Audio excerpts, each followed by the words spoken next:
We should see a live thing. Yes, a live thing has appeared in the corner of the screen. Hopefully, people will start seeing this for real. We are joined with an absolutely superstar panel here. We have my good friend Georgi, we have Jonathan Pierce, and we have Greg Terry. We may have a few bods who drop in off and on through this. I also realize that everyone has got some form of alcoholic beverage except myself, so I'll probably no. Greg is an alcoholic. Mr. Fink, I do not. Hang on a second. These fake alcoholic beverage. I have Fresca, which is a grapefruit sparkling tonic water. There we go. Well, I have a beer from the Downton Brewery that has given me so much head that I don't know what to say because there's too many jokes in that. I say, JP, that's quite a head that you've got there. Yeah, very frothy. Right, this is our anniversary episode of that. It's 4 years. It's actually a very somber and horrific anniversary. 4 years. Now we're entering the 5th year of Russia's full-scale assault on Ukraine. It's my view, at least, that this will carry on until Russia exhausts itself and potentially some kind of black swan event happens there. But we'll get into those details as we go on. There is so much to cover, but we're going to, I think, focus on things such as how Ukraine has withstood this onslaught, despite many Western predictions that Kiev would fall within 3 weeks, how long Russia will keep going, and I think it's worth also covering. Anna had a great idea on her channel to ask guests this week about how their understanding of Ukraine has changed, how their understanding of their own countries and their sort of fallibility and weakness of democracy has changed. I think that's certainly a number of topics we can look at, how this has reshaped our understanding of Ukraine and the West. And for some people, it's reshaped their understanding of Russia. For others, like myself, who are always Russophobic cynics, it has just confirmed our very worst fears. Gentlemen, for those who may not know who you are, it's very unlikely, but could you introduce yourselves? Let's start with Georgi, top right, going from top. Everyone's going, shall I speak first? Shall I speak first? Yes. I should have just spoken like... first I want to say hello. My name is Georgi. I'm with the channel Ukraine Matters, and maybe you've seen me, maybe you don't. Watch my channel, subscribe. I don't know what else may I say. I already got a comment asking me whether or not Jonathan has used my name correctly, and it was absolutely not. But it was a good effort. So no, the pronunciation of my name still is a mystery. But please keep those comments coming about how you think my name is pronounced. I might try 6 or 7 different variants through this broadcast. So, I mean, eventually I'll get it right. Groggy. Yeah, no. I don't know. Mr. Pierce, you are up on stage. So I'm Jonathan M.S. Pierce. I once used to concern myself with questions about whether or not God exists and what morality is and what's out there in space-time. And now I concern myself with what's going on geopolitically. And I'm obsessed with the war in Ukraine for all the reasons I'm sure most people are, which is it seems very clear cut to me that it's a black and white war where we understand who the good guys are, the bad guys are. And it is a case of applied philosophy, really, where we look at the moral calculations and very clearly conclude, or at least I do, that Ukraine are the good guys and Russia suck. And I try and keep everyone abreast of what's going on in the war with a huge amount of daily videos on my channel, ATP Geopolitics. That's me, over and out.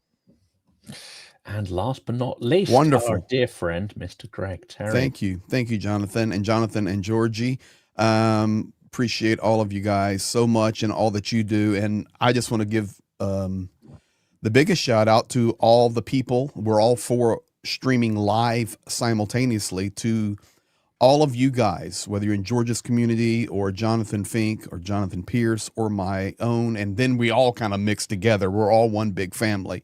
We would like just to say thank you. Thank you for standing for Ukraine. And what I appreciate is that we absolutely view things differently on many political things, maybe religious, sociological, psychological, it doesn't matter. What is important is the most important things we agree on.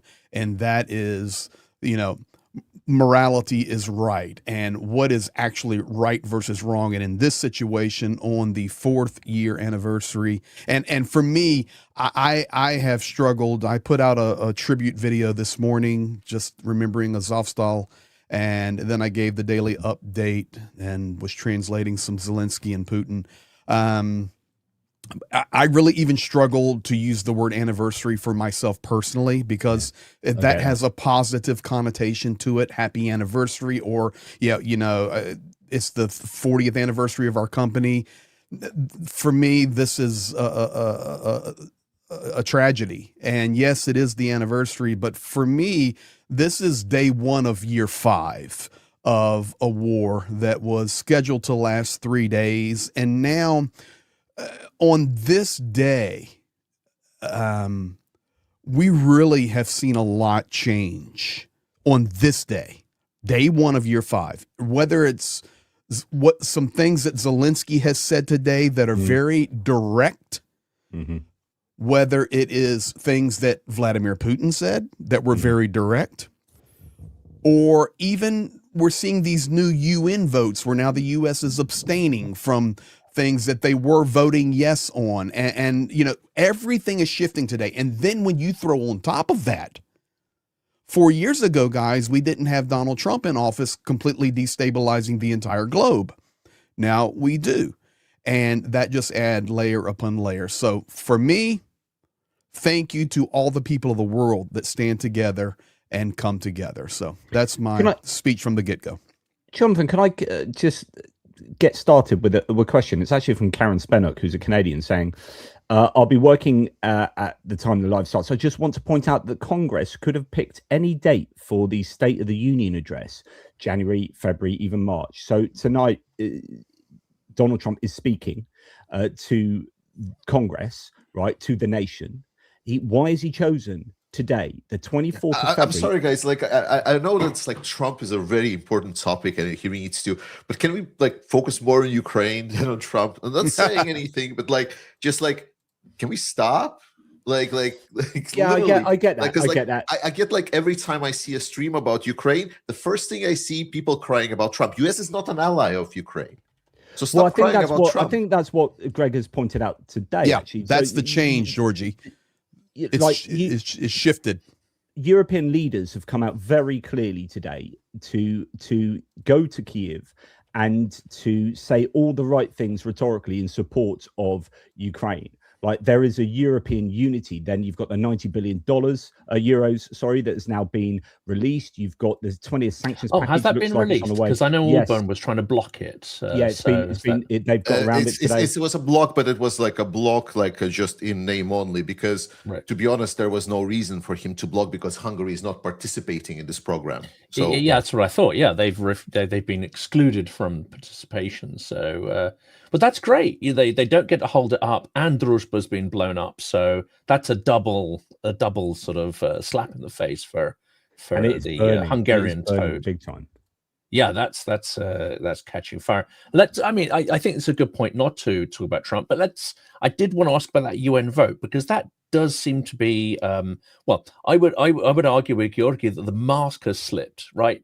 United Nations. They've always been, for the last year, the US has not been an ally of Ukraine, and the media and others and analysts have been deluding themselves in this constant cat and mouse game of will they, won't they? Whereas for Georgie and I, there we go. I get it right there. Georgie and I, it's been absolutely still not right. Yeah. It's been obvious that they weren't from day one on Ukraine's side, and the rest is just a puppet show. Let's move back to Ukraine, because the other question, of course, and we had this conversation, I think the best way to start about talking about Ukraine is about celebrating, because as Greg stated, that anniversary is a very, very sad word, but I also think that there is also some good connotations here that must be celebrated, which is that Russia got their asses handed to them in a large sense. By this point, Putin has no military victory in Ukraine. That is literally every single analyst that I'm speaking to, no one is considering that anymore. Like, it doesn't matter if it's some kind of a nonsense article discussing that Russia is still the world's #2 best military, whatever else. Everyone understood one thing and one thing only: Russia cannot win in Ukraine. And this has not been given to Ukraine. This is not some just handout or something. This has been hard won by the Ukrainian people, and in large sense, the ally of Ukraine that actually have been supported. So while I do appreciate all of the sadness and all of the thoughts and prayers and so on, I like thinking about thoughts and prayers when we finally win over Russia, and then we can commemorate all of the sacrifices that were in the way. And in the meantime, I am as the optimistic, let's kick the Russians' ass guy here. So I'm going to say that great job, Ukraine. Let's keep it up and keep supporting Ukraine from your side. Let me say something in that regard, Georgie. On that, I'll agree with you. Okay. And that is a reason to celebrate. But the only indicators I watch, I don't watch any map lines per se, because the gray zone is expanded so far, or this analyst says this or this analyst says this. What I'm looking for is to hear the statements of Zelensky, hear the statements of Putin. And today, Putin's statements, I translated them. They were perfectly translated. You could sense the change, the shift in him, the panic, the fear, the worry, because he recognizes I'm now into a 5-year war. He called Ukraine today an enemy. He began to discuss the nuclear response because we've been hearing the articles about it. I understand. So I hear it in him. And then his back pocket is, I now have to persuade my people. I have to digital Iron Curtain it down. I have to mobilize. I have to do things to keep the image of how strong we are as the second army in the world. So for me, I do take a positive out of that, because I'm not going to say he was panicked today, but it was obvious if you understand Russian and you can get the nuances of the actual terminology and the words and even the order of the words. He was very, very upset today. So that's a good indicator for me as we go into year 5. It's funny that you're listening to Putin and are able to make sentences out of it, because whenever I listen to Putin, I only hear a... It's nonsense. There's a lot of nonsense in what he says there. But I think it's going to be forced, and this is a good one for Jonathan to respond to. I think he now recognizes, not just from that speech, but from the pressure they're putting Telegram under and other digital communications channels that are being throttled. I think he recognizes that he's going to have to make some tough decisions for the coming year. He's going to run out of soldiers for any new offensives, so he's going to have to do some form of scaled up mobilization, which he has avoided for 4 years. He's gone out of his way to avoid having to do this.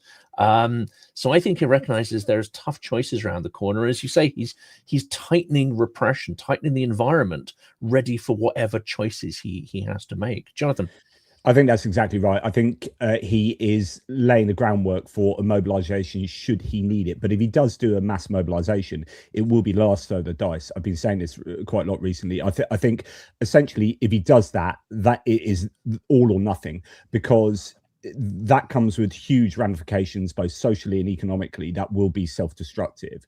And it will have to be a case of desperation to take the Donbass, for example. But then, of course, it takes time to mobilize that many people, and you've got to train them at least a little bit. You've got to give them equipment. And it's not just like, oh, let's mobilize 500,000 people, and then 3 weeks later, you've got 500,000 people. You've got mass migration. You've got chaos. You've got, but it gives him the option. I think closing down all of the platforms gives him exactly that option, so he can, if he so wants.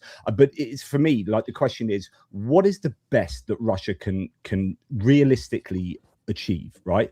And then what is the best that Ukraine can realistically achieve, and what would it take to get both of those? And then we can kind of look at the probability of which way we think it's going to go. But I don't know whether that's an interesting kind of thought experiment to think about, what the most, like, realistically, if all things went as well as they possibly could for Russia, like, what could they actually achieve from where they are now?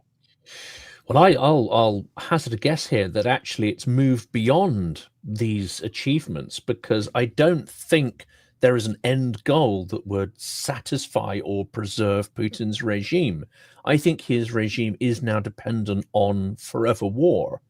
And actually, a sort of status in war is better than no war for him, a war where he's not necessarily taking big territory. He just needs an external enemy. He needs an excuse for repression. He needs an excuse to squeeze the economy further and further, because, of course, what I think he realizes, and what a lot of Western media doesn't seem to realize, is the moment he lets up the gas or is not engaged in some kind of full-scale warfare, he has built a kind of economic military Ponzi scheme. That thing is going to collapse like a house of cards the minute he tries to demilitarize his state. So I think he's on a one track here, and he's just trying to survive week in, week out, month in, month out. There is no plan to get out of this. And in fact, he's worked himself into a cul-de-sac. The question is, does he go, or does Russia collapse first? I think that's where we're going to be heading soon. It's around to Georgie.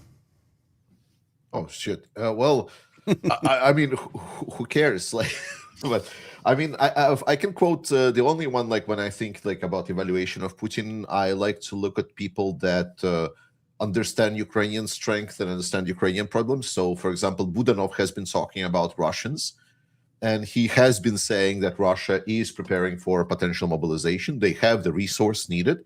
So while there is a lot of speculation about that being that, oh my God, there's going to be a big social issue for Putin, ooh, it's going to collapse Russia, I don't think so. I think it's a faulty logic. I think it's a faulty logic. They're on a track of addiction to warfare. I don't think mobilization is going to force any kind of big social rupture at all. They've got that pretty sewn up. It's more the economic shock, which they cannot let up on warfare. That's the problem, I think, the structural changes made to the system. Yeah. The biggest weakness for Russia, like I always talk about this pressure cooker analogy, where you got two pressure cookers and which one's lid's going to blow first because the pressure builds too much. And for Ukraine, I think it's the energy sector, which underwrites industry, commerce, just life in general. So the energy sector and boots on the ground, those are the pressures for them. And for Russia, it's the economy and actually boots on the ground as well. And the economy is, I think, the best bet for hoping for the most success for Ukraine. So I think, like all other successes for Ukraine on the battlefield and here and there, I think are somewhat contingent upon the economy being in all sorts of trouble. And then that you get social malaise, social cohesion issues, people getting annoyed. We're not maybe talking about the destruction of society and it falling apart completely, but I think mobilization then compounds that, and economically it's just self-destructive. Georgie stated that one of the good things is we're now hearing from Budanov more because of his change in position to the president's office, and I completely concur with that. In fact, I translated him yesterday, I think, or the day before, and I received a lot of comments where viewers and people around the world that support Ukraine were saying, thank you for translating Budanov, because now I'm getting to hear a different angle, a different viewpoint, a different voice. And I like how he's viewing it. Like yesterday, I believe it was yesterday, he's just walking away from a press lady, a member of the press, and she's asking some questions. He just turned around and told her point blank, he goes, listen, this is where we're at, okay? Nobody's talking about elections. The Russians won't talk about elections. It's not happening, okay? Secondly, we're in a war. And the Russians, when they come to Geneva, they don't really talk about nothing. We haven't heard really anything from them positively. So here's where we're at right now. Two options, not three, not four. We either come to a justified peace or we have war. That's it, end of story. And it's just direct, and Ukraine has needed that from that position to tag along with what Zelensky is doing on the international level. Now the analytical level coming from somebody like Budanov, and not a Syrskyi, not a Zaluzhny. That's a good game changer for Ukraine going into year 5. Yeah, I think if we to round up the Budanov discussion, it's great that people are still hearing. I will just only advise that he's still ex spy chief, so he's playing his mind games with you when he's talking about things. So you need to filter out. But finally Georgie, finally somebody is playing the mind games, and that's good because exactly we needed that pushback against that Kremlin machine, and Budanov is doing a good job at it. I think it's really important. Sorry, Georgie, you can say. Yeah, I'll just finish the thought. So with Budanov, the main thing is in the interview that he did beforehand, he outlined in general why Ukraine is struggling, and specifically with all of the pressure on Ukraine, he was asked question why Ukraine is not perceived as being strong and so on. And he says that in generally, there are about 5 areas in which country is evaluated, how country can be strong. And he says in almost all of these 5 areas, Ukraine is not perceived strong or perceived winning Russia. It was the cultural, economic, political, military, and religious. So those are 5 areas that he outlined in which basically Ukraine and Russia are competing right now, fighting essentially. And for a lot of the people in the world, it is still the Russia that is the number 1 in this competition. And he says that on all of these 5, Ukraine must compete if at some point we are to find some kind of a victory condition, to make a victory condition for Ukraine. So I think that he understands that very much, and that's why we see some of the refinement in these different aspects of strategy, that it's not only about military victory, maybe it's an economic victory, maybe it's so on, and it's also about sending the message, because it's about the perspective a lot, specifically when we're talking to support to Ukraine. Hey, Philip.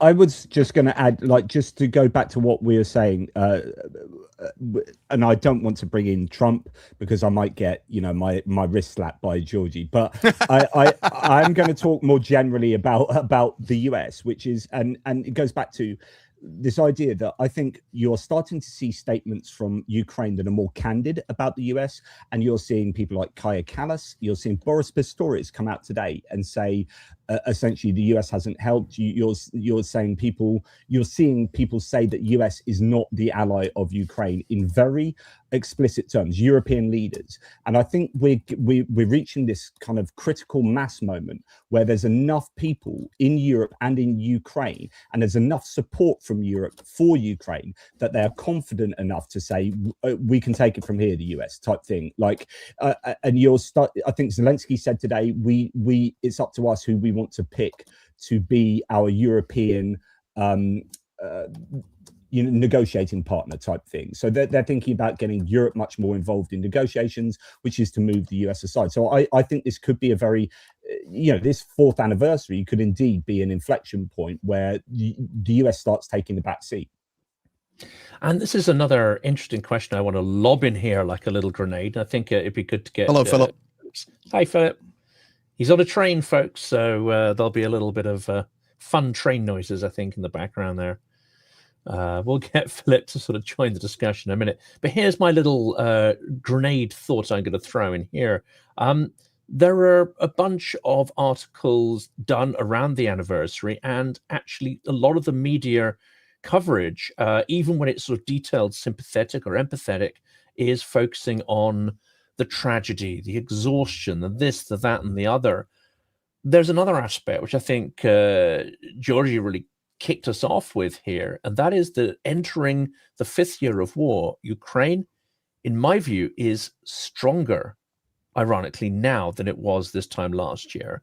Not on all fronts. Of course, it's suffered an absolute battering on the energy industry front, but in terms of military technology, in terms of scaling up drone, in terms of the innovation in the drone space and the sort of more systematic approach to that, as well as the distributed production through, scale ups, startups, cottage industry, it seems to me that actually Ukraine is accelerating, getting stronger, and Russia is getting weaker. Now, that's not going to result in an instant victory or an instant collapse, but there seems to be a trend line.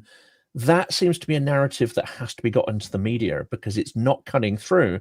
And that's one of the reasons why a lot of people are tuning out. It's one of the reasons why perhaps politicians are rhetorically supporting Ukraine, but not necessarily doing what they need to do to accelerate that. And they won't unless they feel that a victory is possible. They don't necessarily want to throw resources after something they don't feel is possible. And I think that, unfortunately, is the calculus of many politicians, has been since the start of full-scale war. But this is a narrative that we need to change. And it's not spurious. It's based, I think, on a reality. But I'd love to get your points of view. Somebody. Let's get Philip in here while we got him, while he has connection. Yeah, Philip, did you hear? Do you want to jump in? Please introduce Philip, because some people were asking. Phil, you're muted, by the way. Yeah, we can't hear you. Jonathan, you might have to unmute. I might have to unmute. There we go. Now you should be able to. Now we can hear you. Yeah. Oh. You keep muting each other. You keep muting him. Okay, great. Right, you're back. I'm on a train actually. I'm on a train headed east, so it's going to be dodgy. So I'll try to make it quick. I agree with you, Jonathan. We have job countering Moscow's narratives. They seem to take the whole cloth that Russia is an inevitability. They can't be stopped. This sort of thing. A lot of that is because many of the foreign bureaus have historically always been based in Moscow, so they take a very Russified vision of the region and the relationship between Ukraine and Russia. And somebody was asking for who I am and my bona fides. I'm a veteran broadcast journalist, used to work for CBS, CNN, ABC, Sky News in Britain. And I now live in Kiev doing a weekly podcast called On the Edge.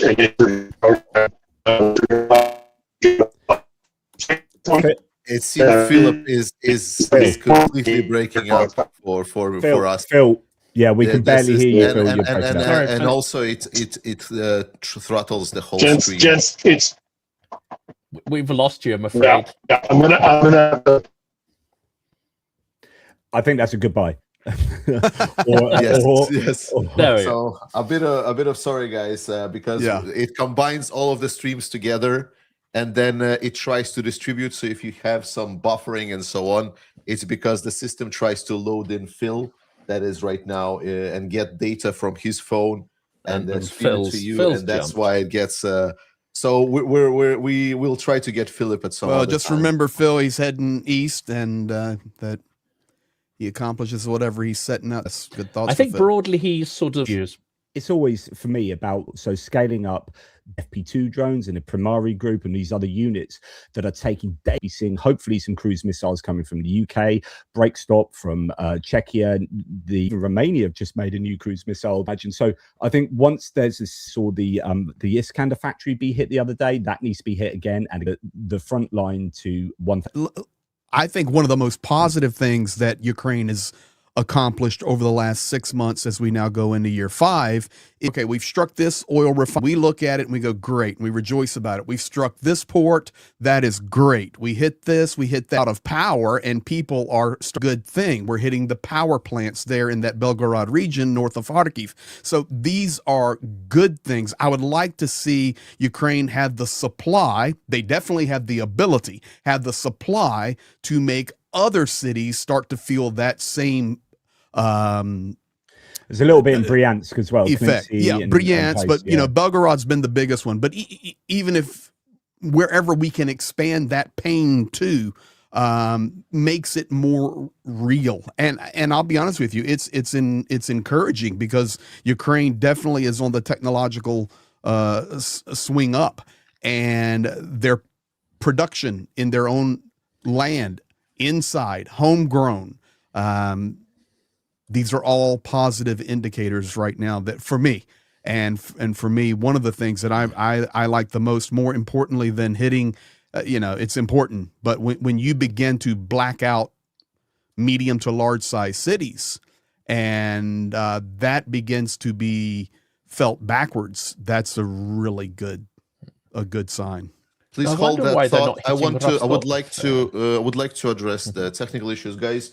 on my stream. I know it's unwatchable. Like I am monitoring as well. I'm very, very sorry. StreamYard technical solution just fails us with this one. So don't feel obliged if you cannot watch it. It's fine. Like for people that try to watch it, my suggestion on YouTube is to try to move the slider back maybe like 5 minutes and then kind of rewatch it 5 minutes later with a 5-minute delay. That way you're going to get the smooth picture.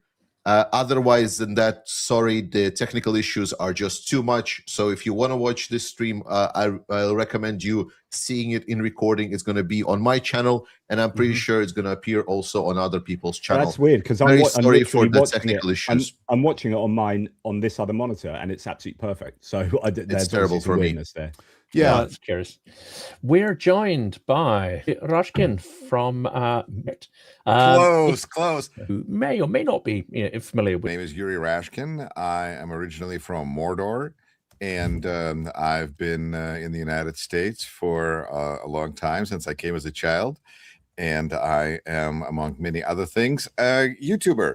And I mostly stream in Russian, which means that I in Ukraine and talk about what I love, which is American politics, because I'm actually a local elected official here in Wisconsin, and politics is intertwined with world politics, of course, and Ukrainian politics. And so I became kind of in-demand explainer of what in Washington and beyond.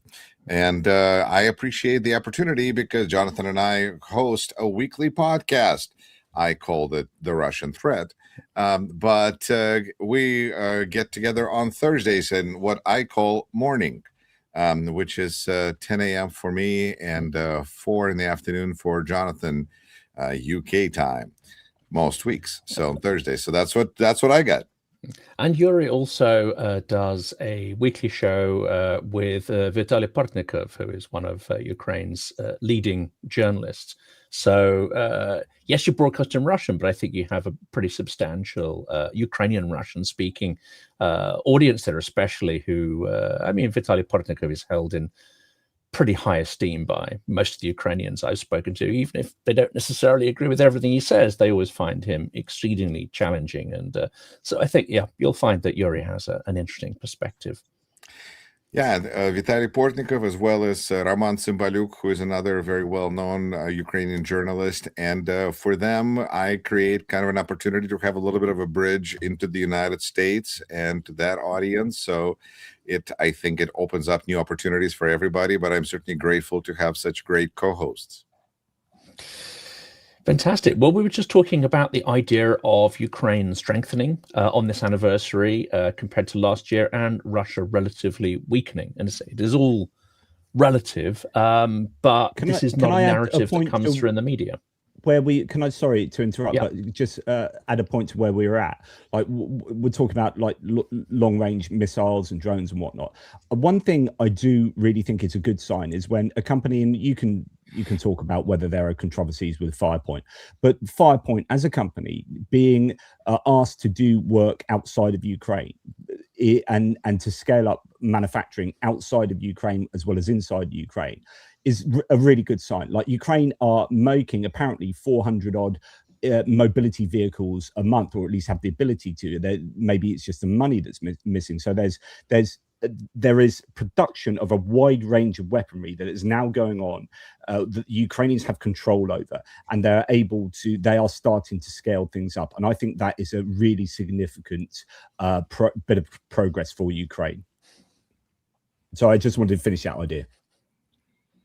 For sure. I feel that that really is the only way that we're going to get through this is by supporting Ukraine, and Ukraine is getting stronger because, for one, Ukraine knows where it's getting aid, for how long. We know that 90 billion euros has been allocated, and we know the timeline on that. With Russia, we really have no idea. They could collapse tomorrow. They could collapse next week, next year, but they're unpredictable to themselves, to be honest. And I find that after 4 years, the first, in my opinion, with all the Jake Sullivan cursing aside, United States has done a tremendous amount of good during Biden administration, and so I look at it, today being anniversary, of course, of the big war starting, as just such a learning experience for the world about how United States operates.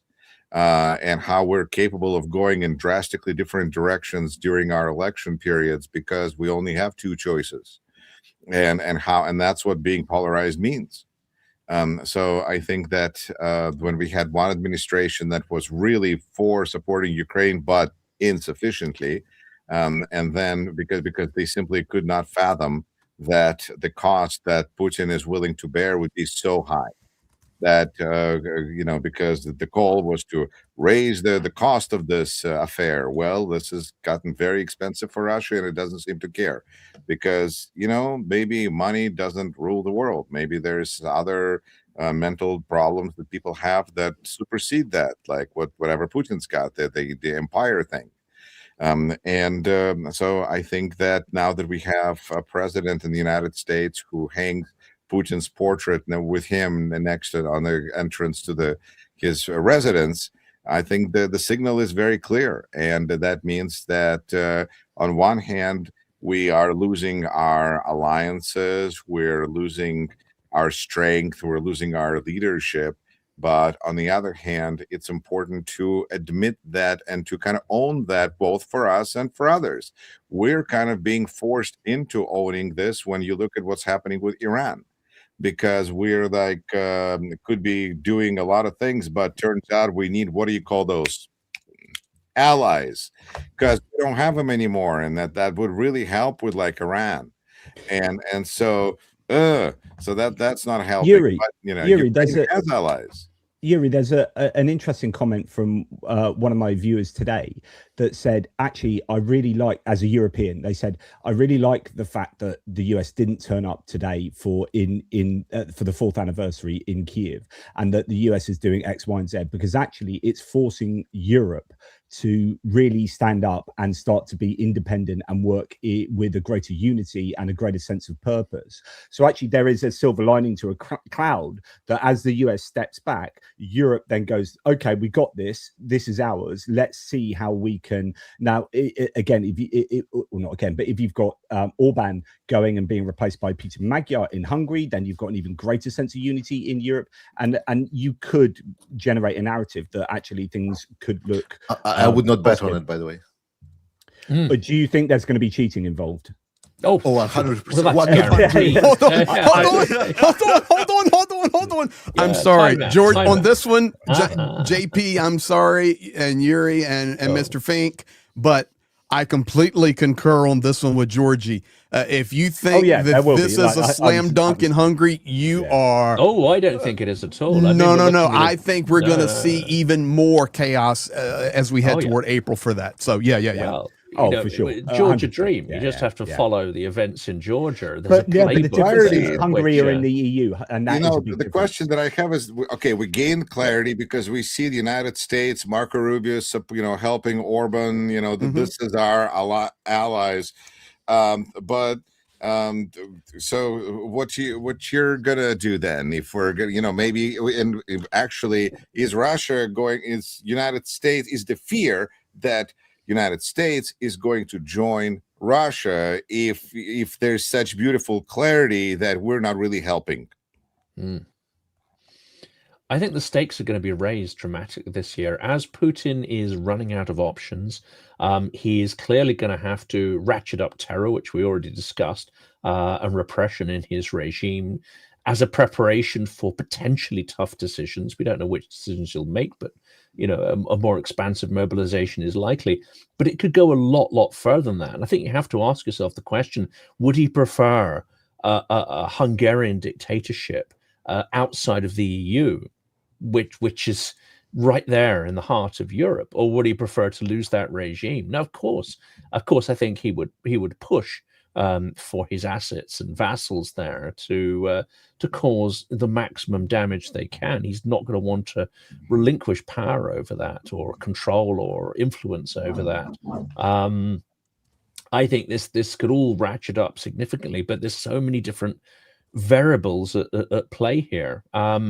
It also depends on whether he has an understanding of what resources are available to him or not. Is he being fed, reasonably accurate information in his internal system, or is he being fed lies and delusions from his military chiefs and his economic people? And are they afraid to tell the Tsar the truth? We just don't know what information he's getting, and we don't know what decisions he will make or defer off the back of that information, false or not. Well, one of the things we can rest assured in is, at the minimum of what we publicly know, Jonathan, and I know you speak Russian, is that he has been told, and Yuri, of course, absolute lies whenever he has sat at a table with, for example, Gerasimov, who will say, we 100% control Kupiansk, for example. And okay, that becomes the talking point, and he takes it, back to the Kremlin. So what we know publicly that he's been told has not even been true. So whatever he's being told in private, you can also assume is pretty inaccurate, or, telling him what he wants to hear.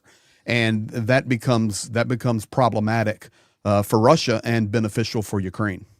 I mean, the other tendency, which is an interesting one, is him turning on his own. I also have these regular conversations with Konstantin Samoilov, and he says there's a real ratcheting up of the targeting of the sort of billionaire class, the oligarch class, and the sequestration of their businesses. Obviously, a lot of the reasons are spurious, but it does seem that there is a tendency towards starting to eat the regime from the inside and target those who traditionally were, not, but they were untouchable en masse, at least as a class.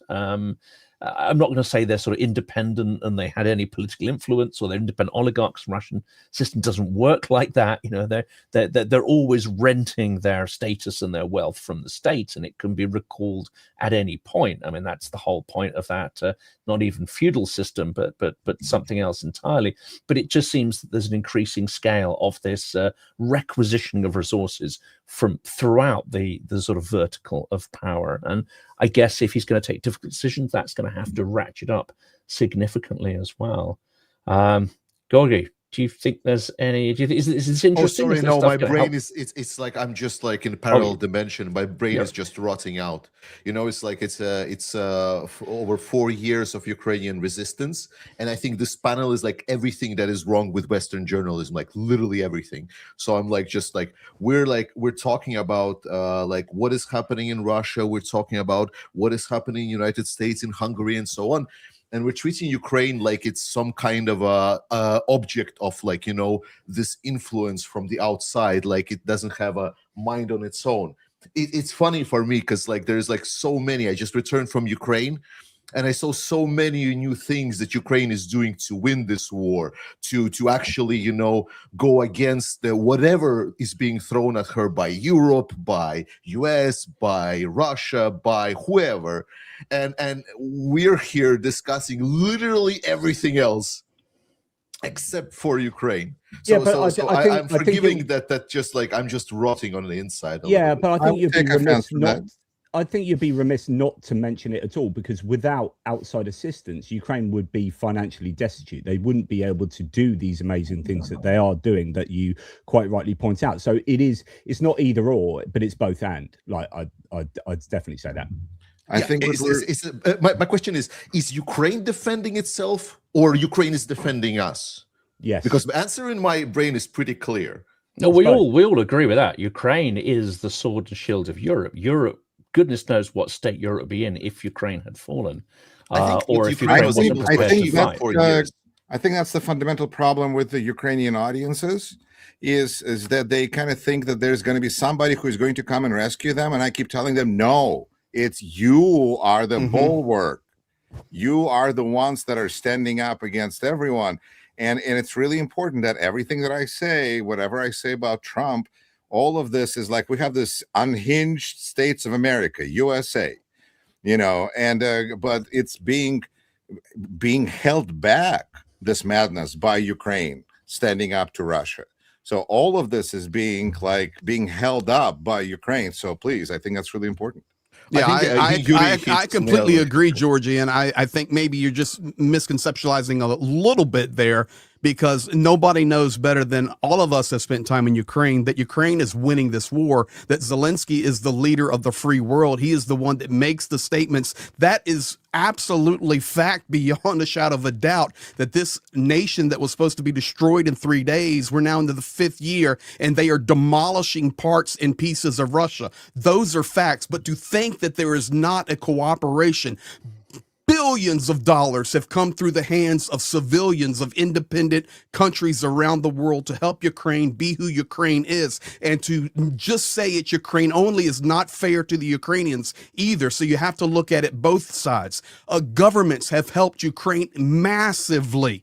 That's just a fact. But we all understand that at the epicenter of it all is President Vladimir Zelensky and the Ukrainian army. Everybody has failed Ukraine. The Budapest Memorandum is a failure. Every document, every negotiation, they stand and they lead and they fight. But just you can't just say, well, it's all Ukraine, because it's not all Ukraine. It's the pressure of the world pounding. Ukraine is defending Ukraine. Ukraine is kicking Russia's butt. It's easy. It's David versus Goliath. But in addition to that, to minimize what people have done, volunteers from foreign places that have went and given their lives and died, people that give up their habits to donate to Ukrainian causes, governments that have imploded because some have chosen to support Ukraine and some have not. I think when you have to put it all together.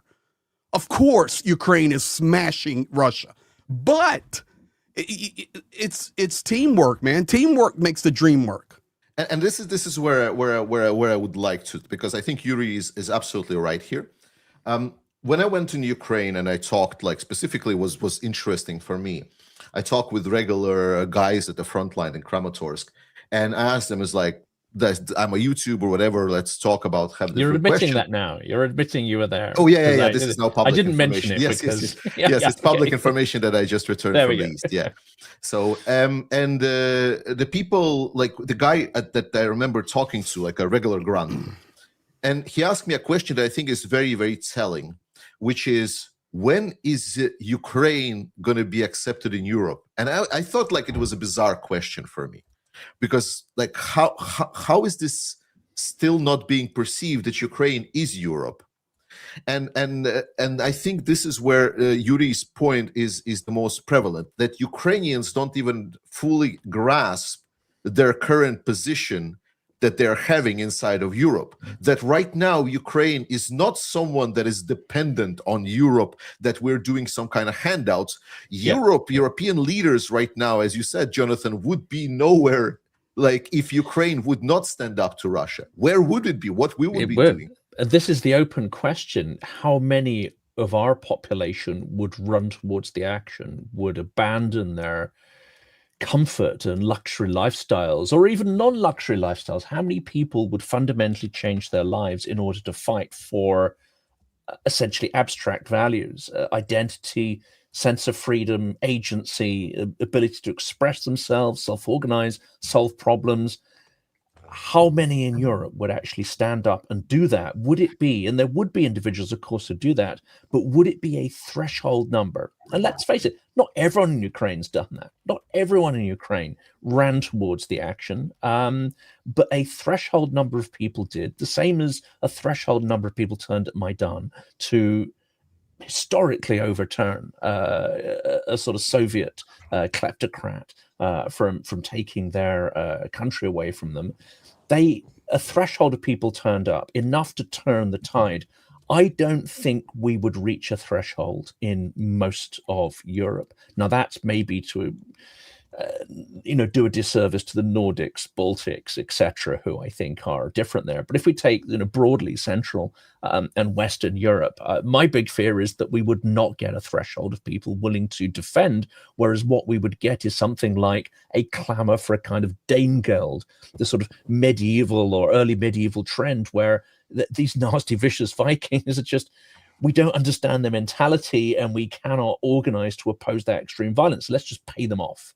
Let's just pay them off. I fear that is what a lot of countries would reach for. And indeed, maybe their centrist democratic governments would be overthrown in favor of Kremlin-aligned puppets who are prepared to pay the barbarian off. You need, I don't know. liberal Maybe that's too democracy with cynical. teeth. You need liberal democracy with teeth, and that's what I think. Let me ask a question. I would be interested to hear all of you guys' opinions, and I'm sure everyone on the channels would also. Going forward into 2026, what would you consider? Because we all are fighting for victory. That's easy. What is victory? Yeah, going into year 5. Yeah, that's what I was asking earlier. Like, what is victory? What is realistically? I just like to hear the most that Ukraine can achieve. Yeah, well, my answer is always very simple. It's whatever Ukrainians decide, but I would like to see a Ukrainian state. For that's it, and the rest is up to Ukrainians. Like whole territorial integrity. No, like period. There's Ukraine, state of Ukraine that exists. Mm-hmm. And the reality is, but there has to be peace, because if there's no peace, then what are we talking about? Because there has to be some kind of borders that are respected, and Ukrainians are the only ones who can determine what those borders can be with their armed forces, because Putin doesn't understand any other way. I guess that's my answer. Yeah, and I agree. That's a decent sort of minimalist answer that allows as much as possible. It's like that, as long as the Ukrainians. I'd like to see Putin quartered. That would be nice too. Georgie. Oh, I'm not in a cock situation. It's 1991 borders and collapse of Russian Federation. Okay. Easy as that. Really? Okay. Realistically, like real. Because let's be very clear what we're talking about. Are we talking about cope, some kind of a half situational, maybe that we can drag along, or are we talking about victory here? Because the question was about victory. Yes, right. I think if Ukraine exists, for victory is clear. If war ends and Ukraine exists, Ukraine won. Yeah, and then the Russia comes back. No, that's different. Then it's not peace. No, but the question was about victory, right? We're talking about something victory. Yeah, for me, victory I used that word on purpose, victory, because you get. I see everybody's different points. The 3 that is answered, and Jonathan Fink is yet to answer. But I understand the perspectives of it all. But since it was my question, I'll kind of moderate it if it's okay. But it's then I'll come in with my the casting vote, because you have to. You have to ensure that Russia can never do this ever again, not only to Ukraine, but to anybody else. And then I even take it a step further, because we got everything from 91 borders, reparations, Russia defeated, to if we can hold on as a state and have a peace that lasts for future, what's the guarantee it never comes back? It's why Zelensky's talking about 30-year security guarantees with U.S. congressional approval, not just some whisper in the back room between Rubio and Subiga. And we're talking about real standards. And then I even take it a step further. Ukraine joining the European Union, is that a part of the victory equation? So I just wanted to throw it out there for thought. So, and get your guys' opinions. Yes, sir, Mr. Fink. I'll cast my vote here, and I think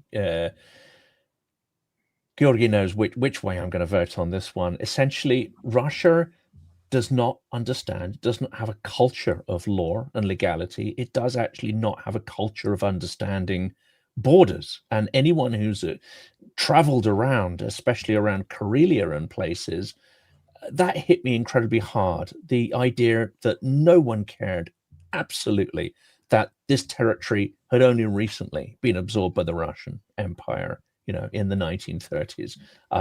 When you go and look at the city of Vyborg, which fundamentally changed from being a vibrant, cutting-edge Scandinavian urban center to becoming little more than a rundown, degenerate village when Russian colonizers took it over.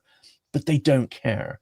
Theft is absolutely ingrained, and the only law is the power to take and hold territory, wealth, etc. There's no idea or concept deep in the culture of property, legality, or any of the stuff that's evolved in Europe over hundreds and hundreds of years of multiple revolutions.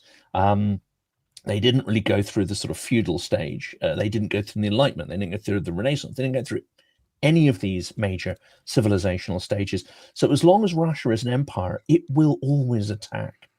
And there will always be the impulse to expand and take and steal and ravage. And even if it has a proto-democracy or a pseudo-democracy, they will have people who understand that reverting to that behavior of stealing will give them either regime advantage or democratic advantage. So I'm with Georgi here. As long as Russia is an imperial entity, there will be no security. It will always be a threat. Ukraine will have to be an armed camp in the way that, say, Israel is armed to the teeth.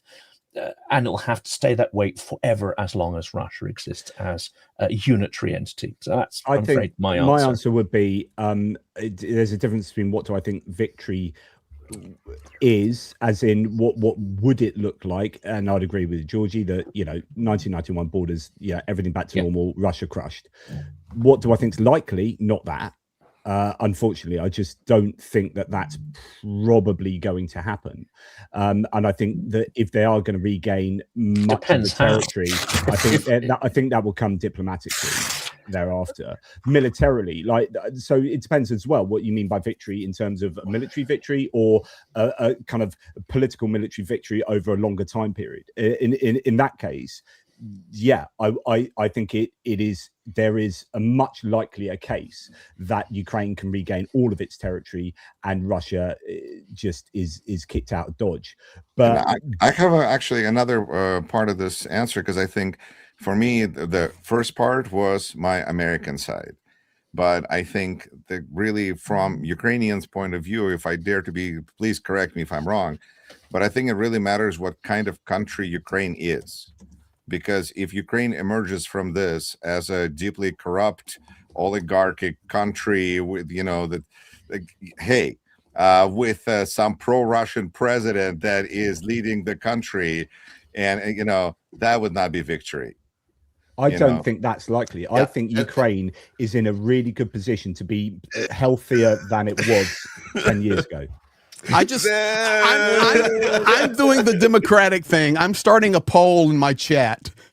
What is victory? 91 borders and Russia castrated?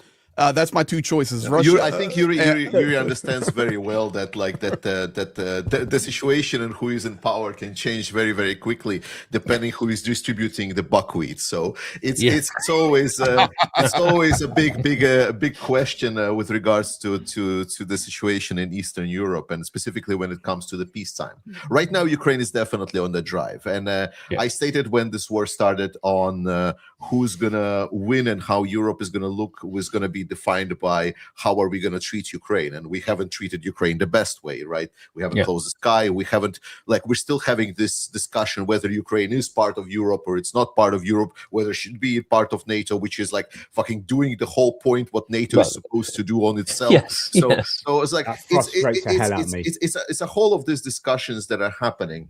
But that is why I'm saying is for me as a person from the Baltics, right? When there is discussion we're going to have peace and Ukraine exists. Well, the Baltics technically existed, and it's but it was peace, but it wasn't really the peace that anyone would want, probably. And we didn't really want that. Take the Baltics, and I love your view on this. To say, is Ukraine accepted into Europe? You can ask that same question: is the Baltics yet accepted into Europe? In that, are there voices given equal weight with, say, German voices, which until very recently were appeasing Russia? And leading politicians, the Baltics would say this is a suicidal policy, and they would say this is what Russia is. You do not understand, and you're literally putting a noose around your own necks. This is the big question as to whether not just Ukraine, but others that tell Europeans uncomfortable truths are actually considered on a par with the large engines of European economy, Germany in particular. And we have to ask why Taurus still isn't provided. Is it because at its heart the German elite still hopes to have a rapprochement with Russia and start trading and buying its filthy gas again? I would say there's a real danger of a Ukrainian victory which is only a half victory. And then people are falling over themselves to try to rehabilitate Russia. So this is not over by any means. That would just be so freaking depressing. Like, if we don't learn from this, we, the world, don't learn from this entire war for 4 years of Russia being a bag of dicks. Like, if we don't learn from that, then like there's no hope for humanity. Like, Russia have exhibited every single freaking day that as a nation, like as a government, they are morally bankrupt and should not be trusted in any interactions for the rest of my life. Right, sorry, Yuri, but like I so like it would depress the crap out of me. Jonathan, I can just quickly ask, and then like the point is going to answer itself. Yeah. Is like, is there still Russian oligarch money in the Londongrad? Like, just asking, like no reason, like, just asking. Well, a lot of it actually was forced out, but that's Russian money. I mean, they didn't specifically tackle Chinese oligarch money, Middle Eastern oligarch money. So there's plenty of it sloshing around. And I think the scheme, I don't know if you saw this last week, an email was accidentally released by some absolute moron because he copied all the people or the entities into the two rather than the BCC. But a huge piece of the Russian machinery of holding companies to cleanse their oil was accidentally released last week. And what it shows to me is that we haven't even touched the sides on sanctions. We haven't really even fractionally got to grips with shutting down the laundering of Russian oil. And you have to ask at the end of the day whether that is through sheer incompetence and indifference of the West, or whether secretly they know about all this stuff and they're letting it slide because there's an economic gain in allowing Russia to continue with its filthy blood oil trade. Money, and unfortunately, money we don't have to wait to the end of the war. We are still, even now, not tackling the money that is powering Russia's war machine. So goodness, when the war ends, it'll just be 100 times worse. Well, Jonathan, what I'm seeing about what the scandals and that they have and the consequences for sanctions, and are we really tapping into accomplishing the goals right now with the Epstein case? You see that in Great Britain, people are getting arrested, and out by us, everything's fine, everything's great. So. What consequences? What sanctions? So, and what's interesting here is that what it sounds like the arrests were in Great Britain were highlighting what you and I talked about, which is there's crimes against children, but then there's really apparently far worse crimes against money. So if you're messing with other people's money, there will be consequences. So I think that when the Russians feel that their money is being messed with, they worry. And this is where we know about Prime Minister, Belgium, who was afraid to moving Russian money from Belgium because he was personally threatened. So it's just interesting to me how it's a different category when we go out to the sphere of money. And what some of these people say in private apparently is even worse than some of the stuff they say in public. I was talking to someone who was actually in the room where Witkoff and this Belgian Prime Minister were there, and he reported back that their private comments were considerably worse even than the public statements that outrage us. So unfortunately, I think there's a widespread belief, and I'm going to throw this one out as well. Because I think Igor is touched upon this, and it's incredibly important. There is a hubris and an arrogance and absolute ignorance, it seems, of how Russia works, despite the efforts of all our channels over 4 years. There is a fundamental belief amongst many who rule places like Whitehall and military procurement that, one, the drone war is not really applicable to us because that's not the kind of war we're going to fight. We're going to use our expensive air platforms and whatever. So it's like, it's all very nice, but these are things that are for Ukrainians, and that's great. It's a local problem. So there's that level of delusion. Then there's the sort of hubris there about this idea that Ukraine is defending Europe. I was speaking to a friend of mine, Cormac Smith, earlier. I haven't put that video out, but he says it on there.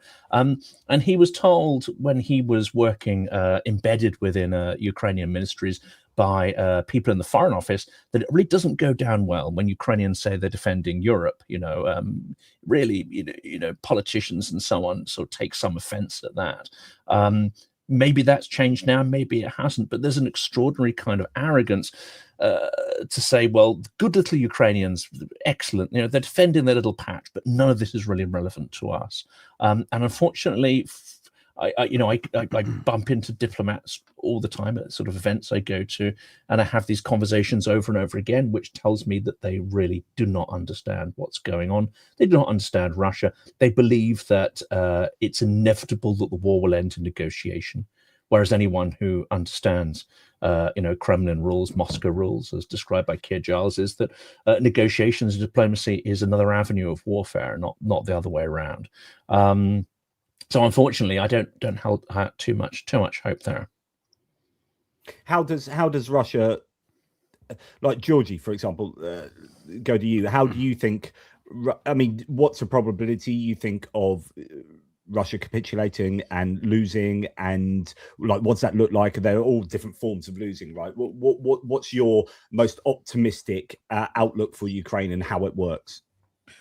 Well, I think as like the main motto of my channel and everything, the main point that I'm always saying is we shouldn't really consider ourselves with like how enemy is gonna collapse, right? When they lose, they lose. That's just the inevitable effect of us winning. So what we need to focus is on us winning. Like, what do we need to do to on us winning? And if we're talking diplomacy, right, you said about what is realistic, what is unrealistic, and so on. And that is why I think Greg has been the great. He actually specifically stated about victory and how quickly we collapsed into this, some kind of a negotiated solution that should be potentially massaged into existence. And that's why like someone like Kaya Kallas really was clear on the discussions. She says that in negotiations, it's us that should be demanding concessions from Russia. We should be demanding the war criminals to be handed out. We should be demanding Russia to get out of Ukraine. We should be demanding things A, B, C, D, and so on.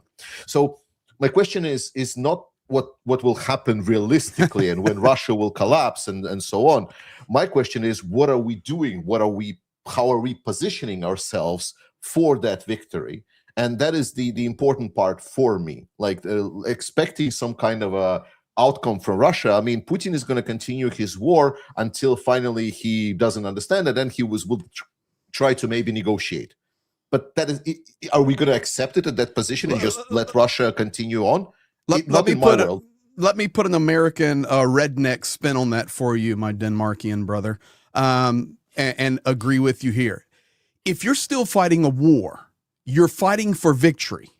You're not fighting for some settled end. And that's where that negotiation process comes in. Because I promise you, and I know thousands of frontline soldiers, and I've spent 18 months there with those guys.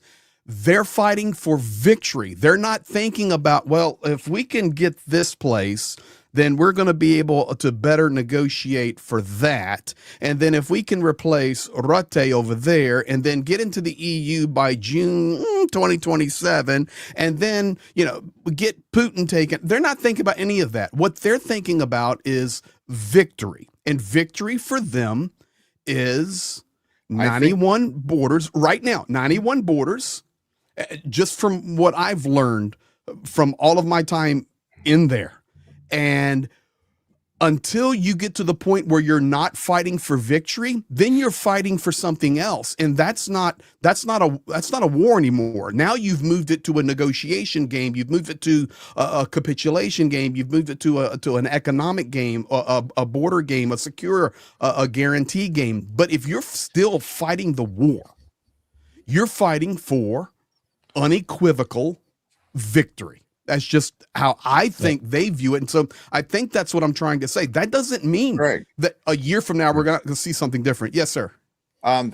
Thank you. That really helped me understand a little better my take. I guess different take on this one, because I think if you look at it from the point of view of soldiers, my guess would be that their victory is Russian collapse, because Russia has to stop fighting. If Russian war machine collapses, I would imagine to the soldiers that's victory.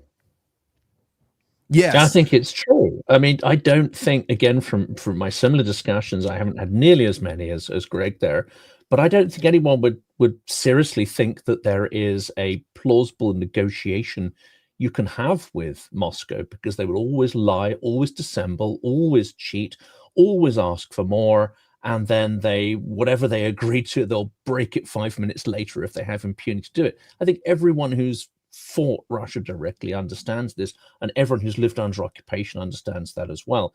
So what Kaja Kallas says here is you have to dictate terms to a Russia that has been broken or finds itself incapable of putting men in the field.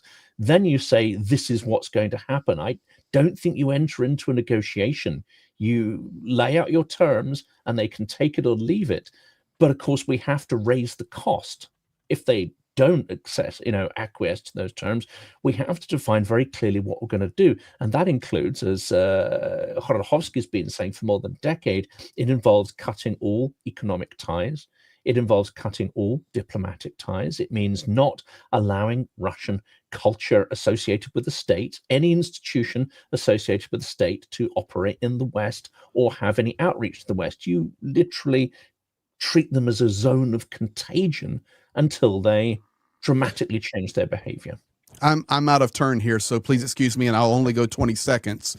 But it was just yesterday or the day before President Zelensky referring to World War III, and Putin fighting World War III, and we start to hear more and more about that, and then we see the potential ramifications of Iran, if that can spill over, but we won't talk about that. But regardless, for Ukraine, the epicenter of World War III right now. And if you compare that to World War II, when Germany was defeated, they didn't take their tanks and go home.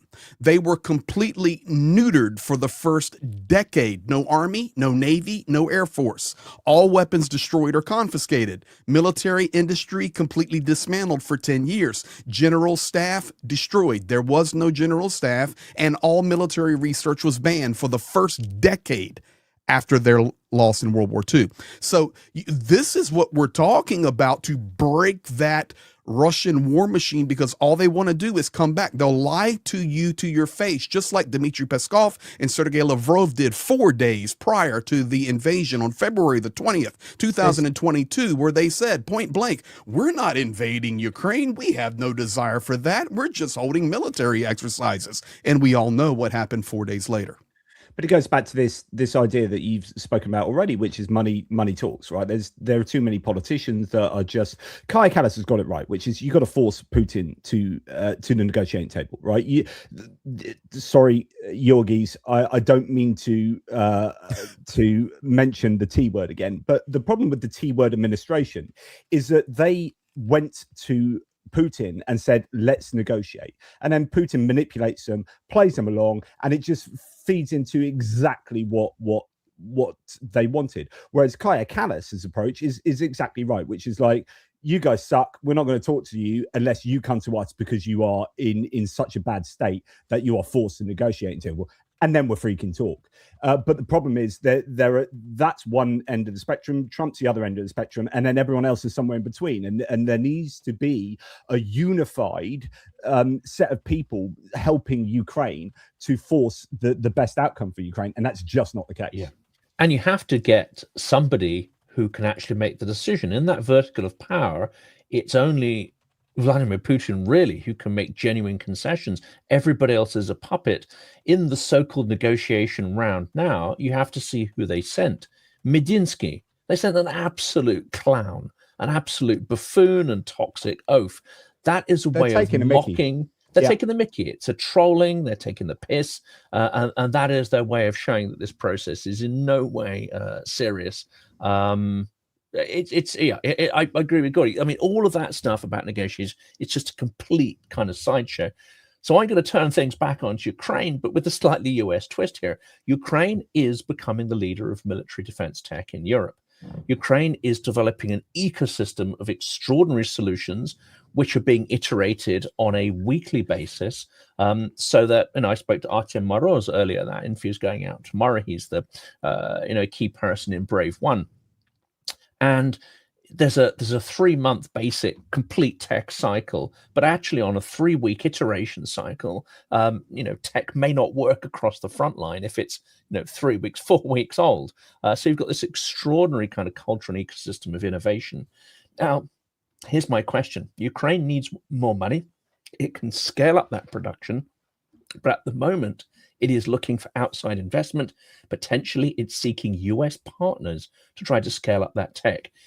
Is this quite dangerous? Because we've already established that US is, in many respects, an adversary. We've already established in this conversation that there is intelligence, information, and data that somehow lands up with the Russians through a leaky US administration. Is it really dangerous for Ukrainian tech companies to jump into bed with US miltech?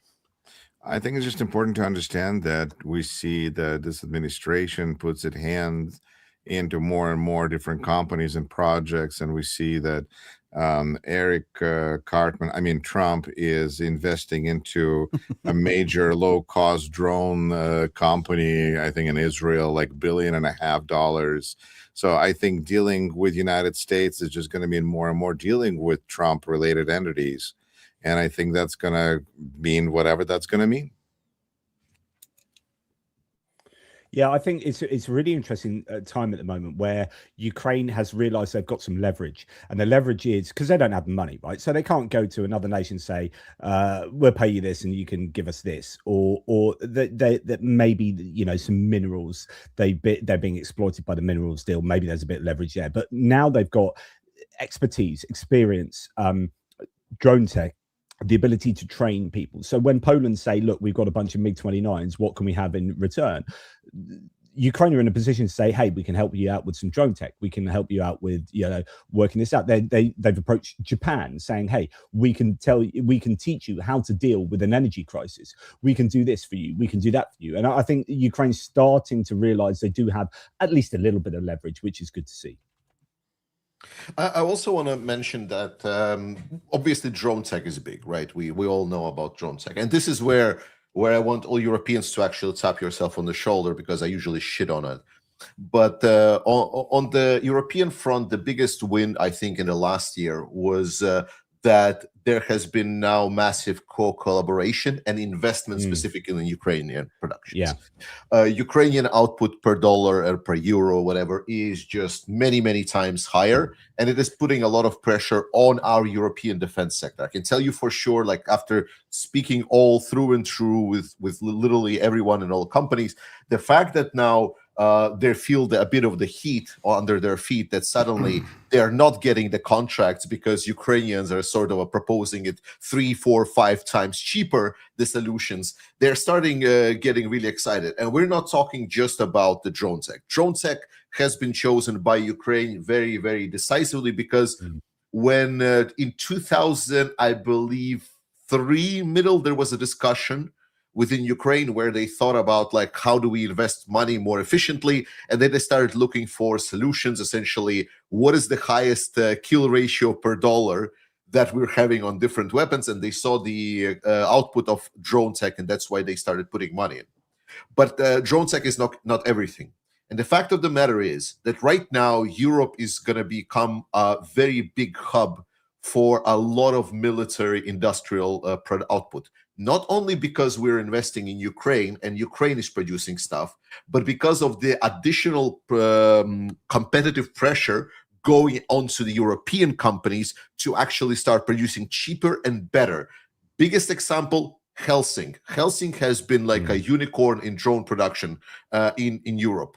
Yet we almost didn't see any of their drones being used on the front line. Why? Because they are PowerPoint salesmen. They are getting the government contracts to then separate, make something that sort of flies, and that's like our product. and then spend majority of the money to make nice PDF files or images and by lobbying companies that will go to the governments and get them even more government contracts. And that was the whole working model of them. Yet as soon as we now have Fedorov that came in as a minister of defense in Ukraine, instantly that contract got discontinued, and Helsinki now is finding themselves in a bit of a hot water, asking like, what do you have been doing all this time?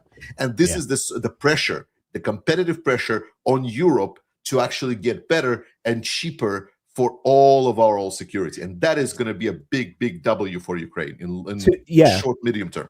100%.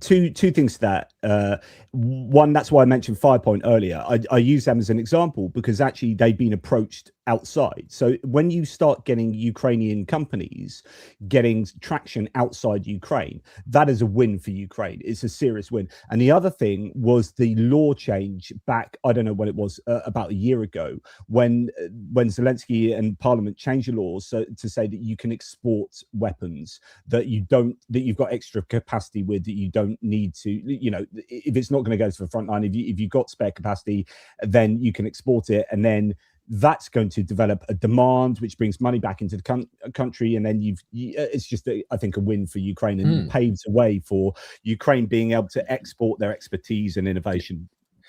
Well, Artem Moroz pointed out to me that actually one of the challenges Ukraine's got is not the limited production line. Actually, they have far greater capacity to output weapons. The limitation is what Jonathan said earlier, is money. It's not resources, components even. They're swapping out a lot of Chinese components systematically for homegrown alternatives. The problem is actually getting enough money in to get their production lines at capacity. Despite the strikes on energy, it's not even the shortage of energy that's limiting that. It's simply the money to get production lines at full capacity. So if they can increase, the output of domestic weapons by selling some abroad, then this, seems to be quite a good solution.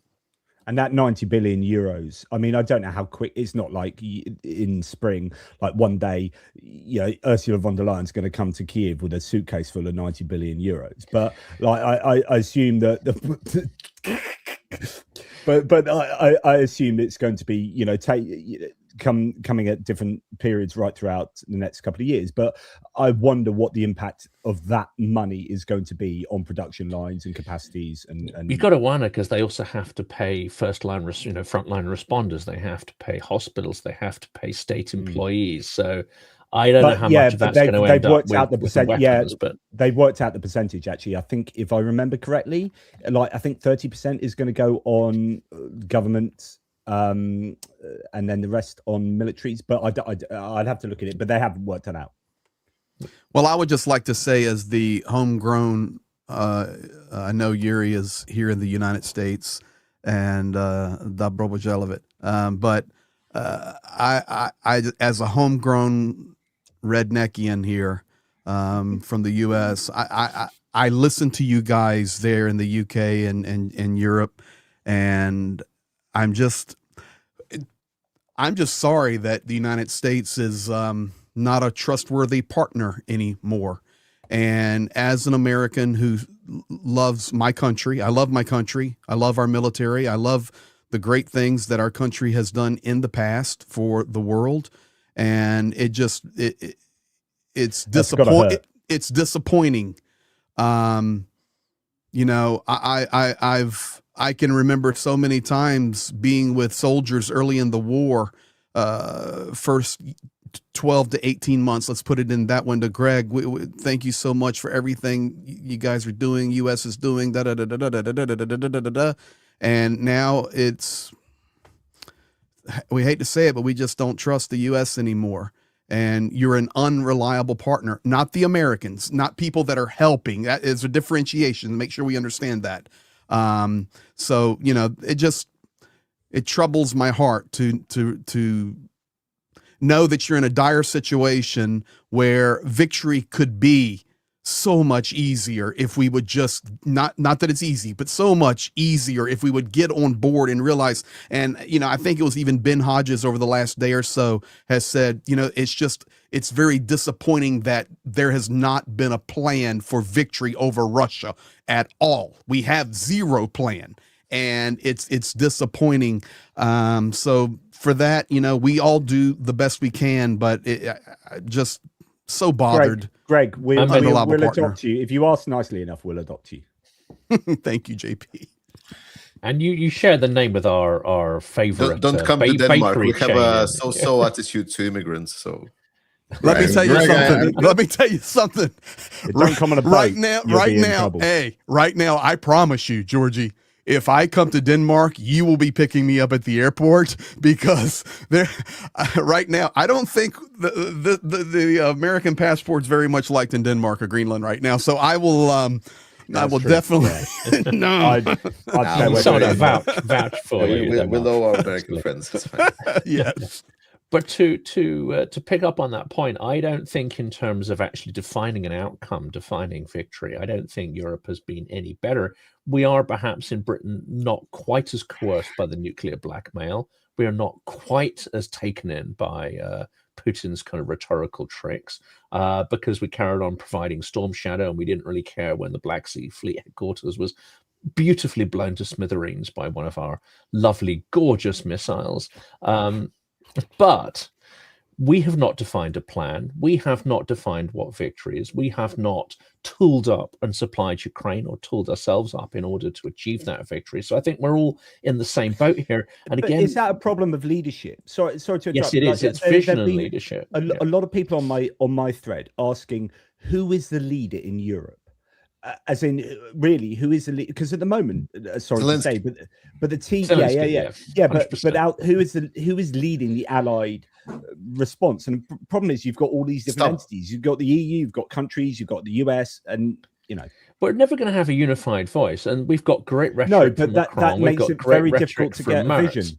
But if you ask any of them, despite the great rhetoric on supporting Ukraine, not a single one of them will be either willing to or prepared to or could articulate a vision of how Russia should be beaten, or what Russia should emerge afterwards, and whether we are going to actually try to actively play a role in shaping that. None of them want to think about that, because it is the hard problem, it's the difficult problem, and they hide behind various excuses that well, that's not for us to consider, that's for the Russian people. Well, I'm sorry, the Russian people do not have a history of democracy. They do not have a strong and cohesive opposition. So we're just going to end up with a problem if we don't take a more active approach. But unfortunately, again, talking to diplomats and those behind the scenes, I can tell you that this is an allergic question. They do not want to open that Pandora's box of what Russia should be like, and whether we should play an active role in actually. And if I can chime in here, because it feels like I'm starting to think about this conversation, this question, and I wonder, how helpful is it? How helpful for us to think about where we need to end up when we see that Russia is not stopping, and maybe rather than focus kind of on all the different, my brain gets overwhelmed, and I go, maybe I should just think about what's the right thing to do, help Ukraine. And that, I think that there's a certain kind of a feature there but the inability to actually strategically think through how a Russian defeat will be achieved, the inability to open that Pandora's box. We just don't know. We don't know, but the paranoia, the absolute inability to think about those scenarios means we will never think about how that victory can be achieved. In fact, we will hold back. I think there's been an active holding back on delivering what we should deliver to Ukraine, because our leaders are allergic to the very idea of Russia. It's all too vague. Whatever it takes, we'll be here till the end or whatever. It's like a horrible phrase. Okay. And Starmer repeated that today, and several others repeated that today on the anniversary, as long as it takes. That phrase is an obscenity already. It's an abnegation of leadership. It's horrific, but it also that only happens. But there's a reason that happens. Yeah, but it happens because there is no leader. So unless someone stands up and says, "Right, I am going to be the leader, and you are all going to coalesce around me, and we are going to help Ukraine. We're speaking to Ukraine. What does it take for them to win? Right, we have a clear vision that is jointly generated with Ukraine." then it's top down. Then we know what to give them. But unless you have that, you end up having countries just giving them dribs and drabs and this and that. Oh, let's give you 100 mobility vehicles. Yeah, we don't need that. We can make them ourselves. This is what we need to win. Give us this 100%. So the vision needs to come from a joint effort that just isn't happening because there's a fractured alliance, because that's the nature of individual countries.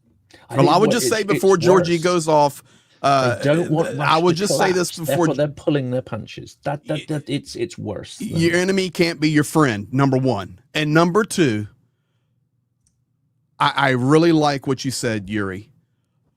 I actually agree with you on this. To try to define what that ultimate victory is, and call it for what it is difficult. So instead of doing that, the best thing we can do is help the nation of Ukraine achieve victory, and that is on any way possible, whether it's militarily, economically, socially, every way possible. And then, JP, you're going, okay, we need that leader to stand up. The leader has stood up. His name is President Volodymyr Zelensky. Yeah. And he's trying to lead. And these coward leaders, and even some of them in the UK, you called out Starmer, I'll call out Starmer. You keep saying the same crap over and over, which is, we're with you until Jesus comes. Well, good luck, buddy, because Johnny Pierce doesn't think Jesus is ever coming. So let me just tell you, you've got to be pinpointed, aggressive, and but deliver. You got to understand why people are saying that. They're saying that because there is a because they have no. It's what Ben Hodges said. They have no plan. I'm saying the same thing. I know you are. No vision because there is no unified kind of sense of alliance. Agreed. I mean, you've got coalition of Berlin, you've got the EU. Okay, then I'm going to say all these disparate sort of groups. I've been holding this back, and I'm going to say it one time because I know Georgie don't want to talk about it, but Trump has destroyed any possibility of unity that can come between what used to be friends and allies that could bind together and help Ukraine in an overwhelming way to defeat Russia. That's just a fact. You can call it for what it's a fact. I'll throw in another thing that really freaking needs to happen is we need to go to war on disinformation and cyber warfare. Like, we need to go on the offensive. I've been saying this for a long time, but we need to be attacking Russia. And I'm sure we are, and we're not talking about it, but it needs to be far more concerned. But disinformation, we need to be shutting down Russian disinformation because it is affecting our democratic discourse and our democratic mechanisms. Like, our democracy is being attacked as we speak. Each of the countries that we're in by Russia. Johnny, you'll love this. I visited the wait. Are you saying that the European plan of fighting disinformation at the center that they created, that said that the best way to fight disinformation is to inform society that you're being misinformed? Are you saying it's not working? It might be a little bit weak. What? By the way, they're getting millions on that. Just saying is like, you can Google EU action on fighting disinformation. You're going to find out a lot of very new stuff and so on. And let's be careful because our dear friend Pecker now works for EU versus Disinfo. So who? Pekka Kaliniemi. Oh, Pekka. Okay, nice. Pekka's gone over to the. No more. I'm sure their output will significantly improve. But Johnny, you'll love this. I saw the headquarters of the cultural battalion of the armed forces of Ukraine. It's a beautiful, beautiful thing. You've got a room of philosophers over here, trying to pick apart Russian narratives. You've got a room of musicians trying to create this resilient culture. You've got artists. There was even, Guri will love this, there was an entire room of artists from the Baltic called the Forest Brotherhood, creating satirical paintings to oppose Russian propaganda. You had a room of philosophers. You had a room. I mean, it was beautiful. Artists. It's going to abstract war. This is abstract war. All right. But this is, it's actually powerful when it comes down to it. But then I'll throw two victories for Jonathan and for Jonathan, because I think victory for Jonathan and Jonathan is delivered by emptying out Russia's pockets. Because if Russia has no pockets, then for Jonathan Fink, I think that's the direction. Where are we headed? We're headed to empty out Russia's pockets. And for Jonathan Pierce, I think when we empty out Russian pockets, there will be no more Russian propaganda because it costs money. It costs money, exactly. And When was the last time where they weren't pumping out propaganda at this kind of scale or attacking everybody? When the Soviet Union fell apart, they had no money. 1992, there was no money. There was no money whatsoever. Time. That we have to kind of somehow engineer it to return to that point. I can just say that, by the way, an interesting thought. Like, if there is no Russia, there's no Russian propaganda. Just saying. Yeah. We finally arrived at consensus. Yeah, I mean, this is. I mean, that has, for Russia not to come back and take a second bite of the apple, it has had no money, and that if it has no money, it will disintegrate. Like, and it will. Yeah, how likely that is to happen, I don't know, but it's good to see the National Wealth Fund being eaten up on a monthly basis. So that's at least something. It's a bit more complex than that. Like, I looked into the economics. Like, it's terrible, but they're doing their stuff right there right now. They have been aggressively cutting a lot of the programs for their economy. So yeah, their expenditures. They're cutting their spendings, because I was very, very much surprised. But Russian culture. Oh no! I mean, that's one of the 5 aspects that Budanov said, and so on. And I agree, Jonathan, that it's very important. A lot of these things that are being said about the culture and so on. It's one of the aspects that we need to fight on. But like, for me, the question is like, well, how many of these aspects are, for example, on TikTok, right? It's one of those metrics that I think, because what I always try to remind to everyone, that we, the supporters of Ukraine, are super niche. Like, we are barely existent. If you look at the social media footprint, like the people that are covering the geopolitical situation in general is pretty low. And when you filter out like everyone that is covering US internal politics and trying to focus on quote unquote world geopolitics, then you suddenly find out that this is just a small footprint with barely any exposure. So when we're saying that there is like a culture and we're trying to promote that there is like a Russia, it is still a very much an internal club. But I always say to not lose your faith about it, because few people make change and continue supporting Ukraine, and that's what matters. And yeah, I'm just doing the work I've done over the last 4 years, and actually I report on freaking anything that takes my interest, which is anything around the world. And actually people are, I get American viewers that are like, oh my goodness, I'm not hearing this anywhere else. This is really good to hear about, this aspect, and then trying to draw it all together and how it all connects. I find that really important. It's all about the joining the dots, and how actually it is really important to understand how China operates, to understand how Russia is operating, to understanding the war in Ukraine. And I'm just one person, but I think, hopefully we are all involved in trying to make the information spaces full of more meaningful matter and help Ukraine. Well, at least that's my intention. Amen. Hear, hear. Yeah. So, Yorgis or Georgis. Yorgis.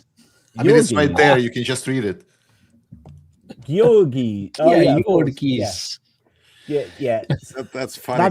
That's basically what I said. So what other little nuggets do you have from your recent trip to Ukraine that you can share?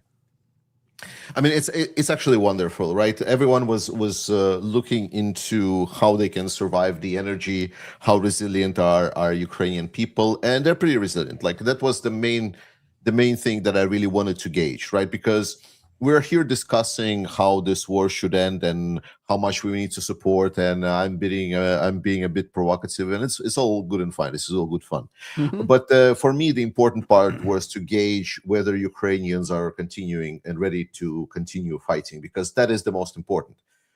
For us in Europe, we a little bit are selfish, because we are having this nice and cozy life that we used to, because Ukrainians are fighting, because Ukrainians are dying. So for us, it is sort of a beneficial for Ukraine to continue fighting, hopefully winning. And that's why, for me, understanding whether Ukrainians are still ready and willing to go was crucial, and they are. Despite all of the cold, despite all of the everything, it's super annoying. Like, when you wake up in your apartment and you don't have any electricity, Like just the annoyance level is hard to describe. Not that it's demotivating, not that it's so on, but just the fact that like you're waking up, you need to go to work, you forgot to charge your phone or something in the evening, and then suddenly you need to go somewhere, you don't have everything, and you still need to function like a normal being, despite the fact that there has been air raid alarm and so on. Like the missile strikes that we're looking at Ukraine and thinking that it's horrible for Ukrainians, it's more of a like, man, again. Could you do it maybe the other night? I really needed to wake up for the morning because you still need to function. I know you're answering Jonathan's question here, but I just want to throw in Georgie is telling you the absolute 100% truth right now. So listen, he just got back. He's spot on. And the only thing that gets frustrating, Georgie, is when you're on the 11th floor and you go out and go, daggone it, I got to walk the steps, not the lift. Don't get in the lift. The elevator is the worst, like, because in Ukraine there's a lot of high-rise buildings, and it is like the nightmare. Like if you need to get up and there's like the time, some people specifically run away from work earlier to get specifically the time when there is still electricity so they can get back up to the apartment while the elevators are still running. Yes. It is. You don't be like in this. when the power cuts off either. No, you do not. That's not great. Sort of. And finally, just to finish off, like the best part, as I was moving eastwards, like towards the front lines and so on, the most obvious and clear feeling that I got and takeaway from my whole trip, and I'm going to finish with this, is that as soon as you get into that eastern part, you start seeing the sense of direction, purpose, dedication. There is no more discussion whether we need to do this, whether we need to do that. All of the conversations about what should be, who is talking to someone, is sort of like a background somewhere where it doesn't really matter. What matters is how are we fighting the Russians, both in civilians and also the military. When people get together, they don't discuss what Trump said, what's and so on. This is a privilege of us here, far away from that side, talking about it. Maslow's hierarchy of needs. Yeah. So they're fully dedicated to victory, and they're discussing every time how to win and what we need to do better to win harder. Yeah. The interesting challenge for Americans is that like we have to deal with everything that is happening here now, and we have to keep an eye out on what's going on outside and foreign policy, where we have less control than ever because president can do almost whatever he wants, and Marco Rubio insists on that. But just being on the inside and dealing with it is, I keep thinking that during World War II, people in concentration camps were hoping for Americans. But now we're it. This is like there's nobody else is coming. There's no Martians even that we can anticipate that are going to rescue us. So we have to take care of it. Well, be careful because they're releasing that the Martians are real. So Obama has already, I thought, released all the information, and Trump wasn't happy about that. So I'm just messing with you. I know. But Yuri, if we're counting on Martians, we're in pretty deep doo-doo.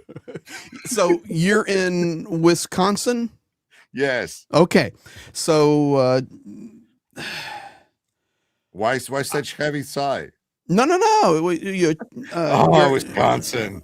Well, you're a cheesehead, but listen, no, you're Midwest. So over here in the East, there is zero. I can't say zero. Let me be as accurate as possible. In the United States, in media right now, which we all understand mainstream media is a failure, but there's very minimal talk about Ukraine right now. So we're so important what we do every day. And last week, guys, I was live last Wednesday, and then I had to leave. I was heading to a meeting where a group had asked me to speak about Ukraine and propaganda and explain to them what's going on. And I was in a room full of people, and some of them even asked me, is the war still going on? Okay, yeah. That's the reality for our European and Brit friends here inside the USA right now. And it's not all. And the Americans that are in the chats right now on any of the channels, you're not. But it's a significant issue right now in the United States. I bring it up specifically to compare with what Georgia was experiencing with high-rise buildings, in a sense that when you have that kind of a level of concern, you stop paying attention to a lot of other things. You don't talk about what's happening in America. And in America, the harder the life gets, the less we pay attention to everything else as well. And that's really dangerous. Very. I mean, this is the trick of authoritarians all over, isn't it? Is to actually make sure that you're concentrating on where the next meal comes from. You're not thinking about bigger strategic issues. You're just I made it to the elevator. Yes. Yeah. You're just trying to concern yourself with your immediate circumstances. This is why I find Ukraine so incredibly fascinating, in that everybody has to think about their immediate survival and staying warm in these things.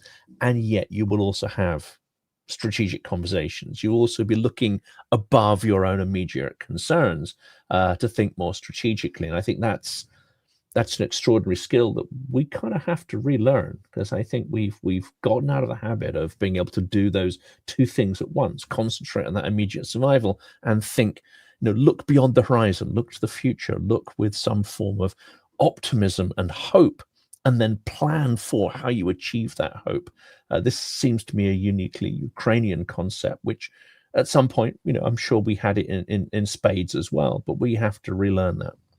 And to Greg's point about people not paying attention in Wisconsin, I think on some level you're absolutely right. Yes, we have a lot of, Minnesota next door, and ICE and what's happening over there, that's, very close to us, and people care about that a lot.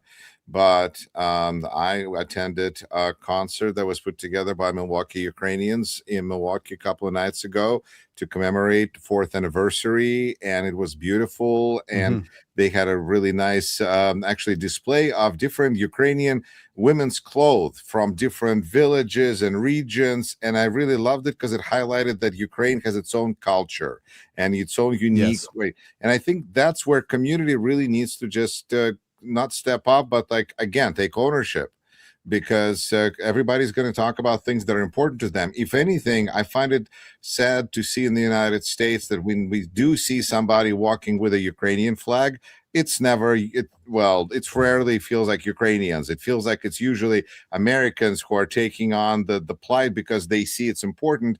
But people from Eastern Europe are not really big into, going out and standing in with protesting.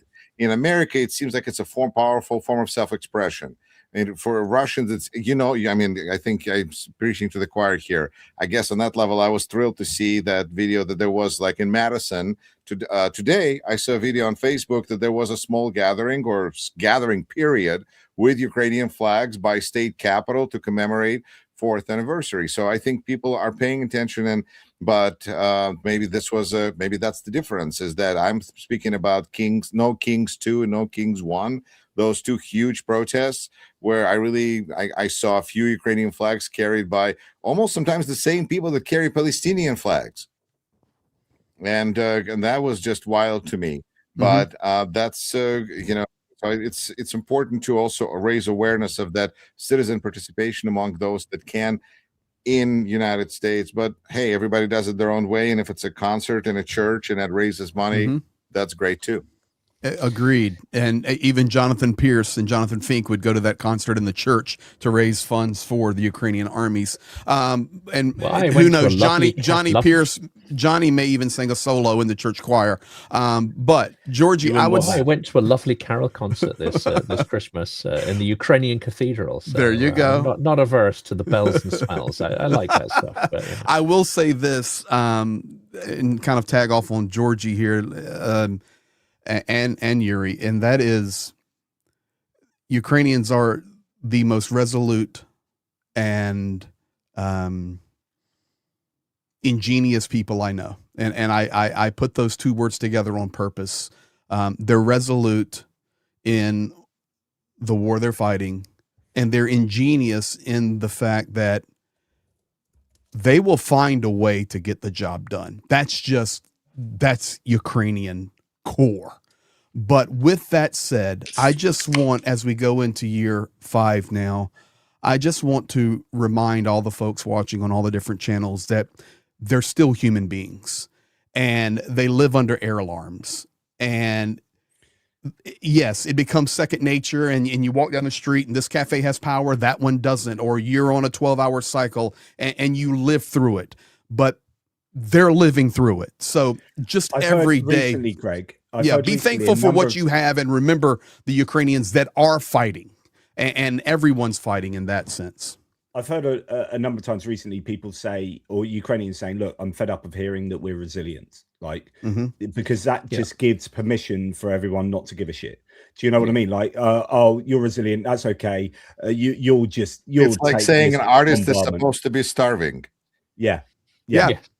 I get that. But the reality, the truth is, they are resilient, and and I mean it from the character side. And that does, I mean, you know what the angle I'm coming from. I applaud them, and fight with them and stand with them and honor them, because it's just amazing. They stand let's and say hello fight. to my dear friend Alex, who's joined us. I don't know how many of you know. Well, I know Georgie, and I think Jonathan. I think you know Alex. Hi, Alex. Well, Georgie and I have met in Lviv, and obviously I know Jonathan. But for the rest of you, pleasure to speak to you for the first time, I think, on the stream. Alex is a well. I'll let you announce who you are, but he dabbles with drones. Dare I say it? Yeah, I dabble with drones. I just like have stuff like that lying around my kitchen table as a normal person does. But no, my background is I have a bachelor's, master's, PhD from Imperial College. I wrote the course and taught the course on composite materials at Imperial, and basically figured out a way to repurpose tech we developed for essentially aerospace and defense, and put it into drones. At least that was the idea. Yeah, absolutely, for Ukraine. That was the idea. So I guess a satellite is a drone. I guess the launch vehicle for a satellite is a drone. So normally really fucking big stuff, not tiny little things like that. And you've dropped the first F-bomb of the whole live screen, so congratulations. Oh, I'm sorry. Is that are we? Yeah. No, Georgie, I will not be beaten. No, Georgie had one earlier. He slipped it in really quickly. All right. Okay. Well, Georgie said oh God, we're going downhill now. I'm just. I mean, that is kind of my thing. If you want to be civilized, I wouldn't be here. Like, I think Jonathan tried to do a NAFO after dark. And I think that got very uncivilized very quickly. It's like, you said NAFO after dark. What were you expecting? So sure enough, I like had a half a bottle of wine before I turned up on that. So I'm just pleased you're not here as a shark, because you have been known to turn up in a shark costume. I have literally got out my shark outfit. So I'm wearing a Vyshyvanka linen, so very breathable. But no, shark outfit's not very breathable. The fan helps. Like a friend of mine, actually Iranian, she was at the rally, the Ukraine rally, and she's just like, "Why are you so wet?" It's like, I'm basically wearing a bin bag. What is? Well, let's ask that. How was it? Because I wasn't able to get up to London today, but you've been at Trafalgar Square at the. Indeed. We're trying not to use the word anniversary because that seems inappropriate, but the sort of fourth milestone of the war. What was the sense there? The speeches, the atmosphere in Trafalgar Square. I would say notably more professional this year. Crowd similar size. I thought it was hundreds, really thousands. What kind of definitely thousands. I think last Trafalgar Square, if you fill that place out, it's like close to 10,000. It's not 10, but it's close.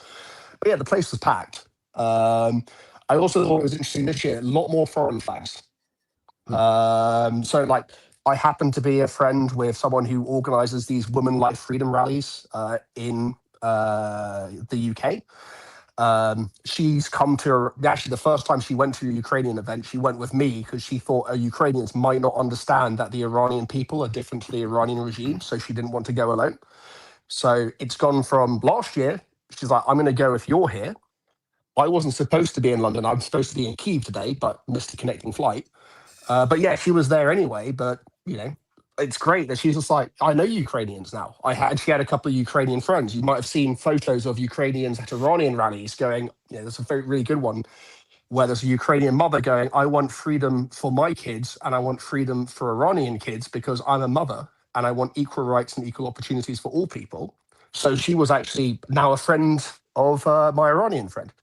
So the fact that the Iranians feel confident enough to be like, if we turn up with a lion and sun flag, they will know we are against the regime which is sending drones to murder Ukrainians. Shitloads of Hong Kongers as well. Obviously, you have the Baltics and the Nordics there. Nothing that's standard.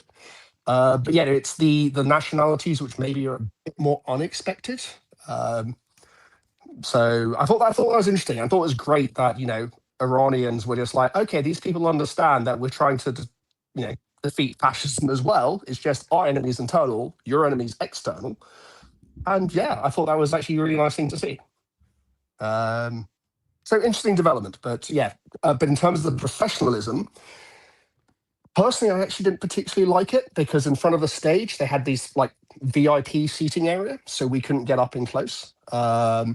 But in terms of who they had on the stage and the orchestration and how it was choreographed, very, very much, very professional. I'm not sure whether that added or detracted to the feeling in the crowd. But at the same time, if you're the audience, I can't even remember how many ambassadors we had from all over the place, just coming up and going, hi, I'm the ambassador from my country to the UK. Proud of it because my country and the UK are on the same page. There was a little bit of a pissing match in terms of who's giving the most money relative to their country. It's actually the Belgian guys that was like second or third last. Like, can we stop talking about how much we're each giving and just all agree that we all need to do more and just get on with it? Appropriate coming from the Belgians who blocked the full handover of Russian assets. That was interesting. I'm just like, bold.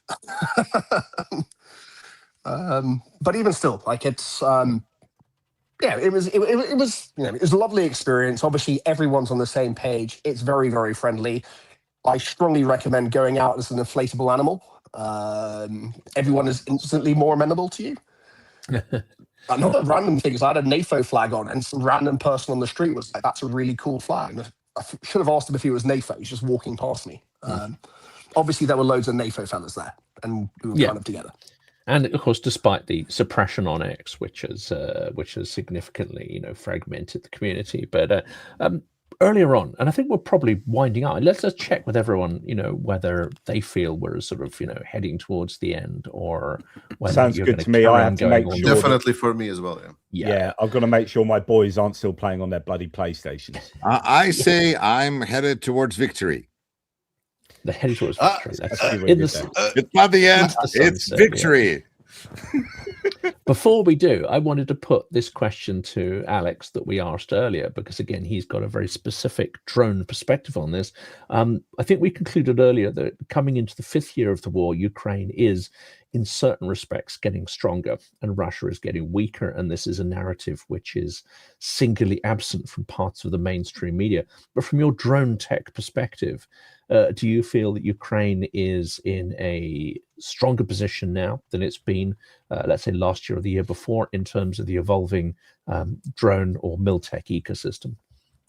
I mean, well, you've interviewed me about this. Obviously, well, Ukraine always develops the innovation. As I mentioned before, there's the possible exception of fiber, where they had an advantage because of Chinese help. But when we last spoke, or I did an interview with you, one of the things I was really shouting for is like, we are drastically underutilizing our industrial base to support Ukrainian drone manufacturing.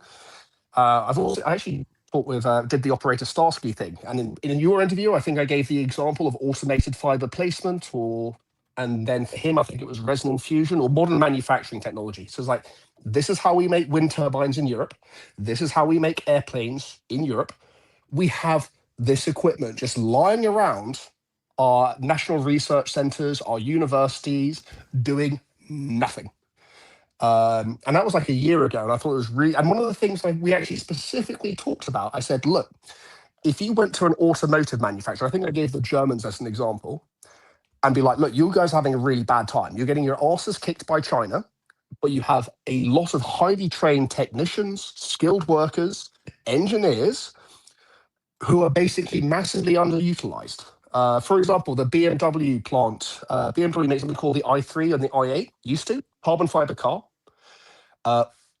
For an i3, so this is a family car, family runaround. The entire carbon fiber chassis weighs 70 kilograms. They can churn one of those out of a mold in less than 10 minutes. So an entire car body out of composite materials, which drones are made of, in less than 10 minutes. All of that technology is European.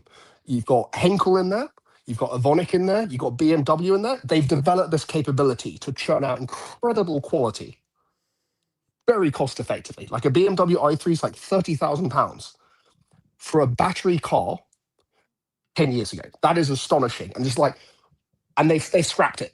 That line doesn't exist anymore. They still do composite parts, but all of that knowledge, all of those technicians who know how to work with composites, which is different to working with metal, still retained. Now, actually, it's Renault who apparently maybe was listening to our interview, because Renault converted some production capability to making drones for Ukraine. And one of the other things I said, one of the other things I was talking about with Jonathan is just like, okay, labor law with unions is a bit tricky, but if you went to these guys like, look, you're not allowed to do more hours per week or whatever, how about we pay you overtime and you just use this stuff which costs millions or billions, which we're not using? And Renault have apparently gone, seems like a good idea. And they found that 90% of the people on that plant will volunteer to do overtime to make drones for Ukraine because they're proud of it. And I knew that would happen because I know the guy who basically makes the launch tubes for the, what's our surface to air, what's our manpad called? Martlet LMM. It's the British one which has the tungsten things that come up. So he was giving Starstreet, that's the one. Yeah. So he was saying that he was giving a talk at an event I was giving a talk at, and he was saying that actually when the full-scale invasion broke out, like the motivation amongst his employees, apart from a few, he's just like, generally speaking, productivity went up because they're like, we're making weapons for Ukraine. And he's like, my employees are really proud of that. So the fact that Renault have jumped in here and gone, okay, we're repurposing automotive production capability. Like they make the i8. I have one. It's a really good car. Let's make drones. And it turns out, actually, if Ukraine gives them a design, tells them what they need, and then they just make it, that's effective. I mean, I think the number one thing is it has to be a Ukrainian developed design. We should not be designing stuff for Ukraine. They should be telling us what we need. And then we go, we have all of this spare industrial capacity doing sod all. It's quite interesting to see how Germany is getting really on board with reindustrial. Like they've had a stagnant economy for 5 years or whatever, and they are going to town on building military equipment at the moment. And there you've got Rheinmetall taking over VW, I think, facility. You've got all sorts going on. Britain's doing this to an extent. Canada's doing it to an extent. There is this like using Ukraine as an excuse. Maybe that's the wrong way of looking at it, but being opportunistic with regard to the war in Ukraine and stimulating the economy whilst helping Ukraine, I think is a really, really important thing for us to do. So it's a win-win. It is absolutely a win-win. It's definitely not zero sum. Like, look at it from the perspective of a worker in a Renault factory making a drone. I could have been fired because, frankly, we're not doing well in the automotive sector. But instead of being fired, I have my job, I'm at the same factory, and I'm doing overtime, which means I'm getting paid more. So the workers are getting paid more. The area around the factory is doing well because people still live there, still get paid more, and Ukraine gets more drones. And if we ever actually need to fight ourselves, this is just everyone wins apart from Russia, which is kind of the objective. I think Georgi mentioned this earlier as well. As long as you have that sort of communication to the front and you're listening to what Ukrainians actually need, and you've got almost a sort of real-time feed to say, okay, well, that's no longer required. We absolutely need this and this solution and this configuration. And I think, in the conversation I had with this key guy in Brave One, these kind of joint partnerships are going to be a key priority for Ukrainian defense tech, but on the proviso that it's not, we're going to give you this, but rather we're going to listen to what you actually need in near real time. And I think that's the key mechanic there. I was saying something that's I think is really good is that there's this big initiative to set up in 10 countries in Europe. There will be like zones where Ukrainian companies will be encouraged to come to those countries, invest, build, and scale. that is a win for everyone. Ukrainians can get access to capital in London or Germany or wherever. The factories aren't going to get blown up, or Russians will do subterfuge. So they have access to capital. It's British law or EU law, so investors are happy. But then not only that, we get to learn from the Ukrainians in our own country, and that is upskilling us, helping our country build its economy whilst building our defense industrial base, but also then enabling Ukraine to get access to new tech. And also, obviously, Ukraine is the best in the world at drone combat. I don't think anyone sensible can dispute that, but that doesn't mean the rest of the world has nothing to offer.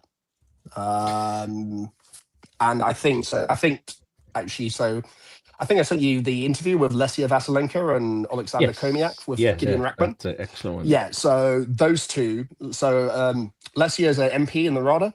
Her husband's called Sasha Alexander, and they've been lobbying really hard. It's just like, we're really good at what we do, but we really want to be able to have like a defense tech hub in the UK, because we know what we're good at, but we also know there is stuff that your country is really good at, and we don't have the kit. Like, if you just look at the National Composite Centre in the UK or the Advanced Manufacturing Research Centre, that's like billions of dollars of kit. And literally, I've been to those places loads of time. Most of the equipment is doing nothing most of the time.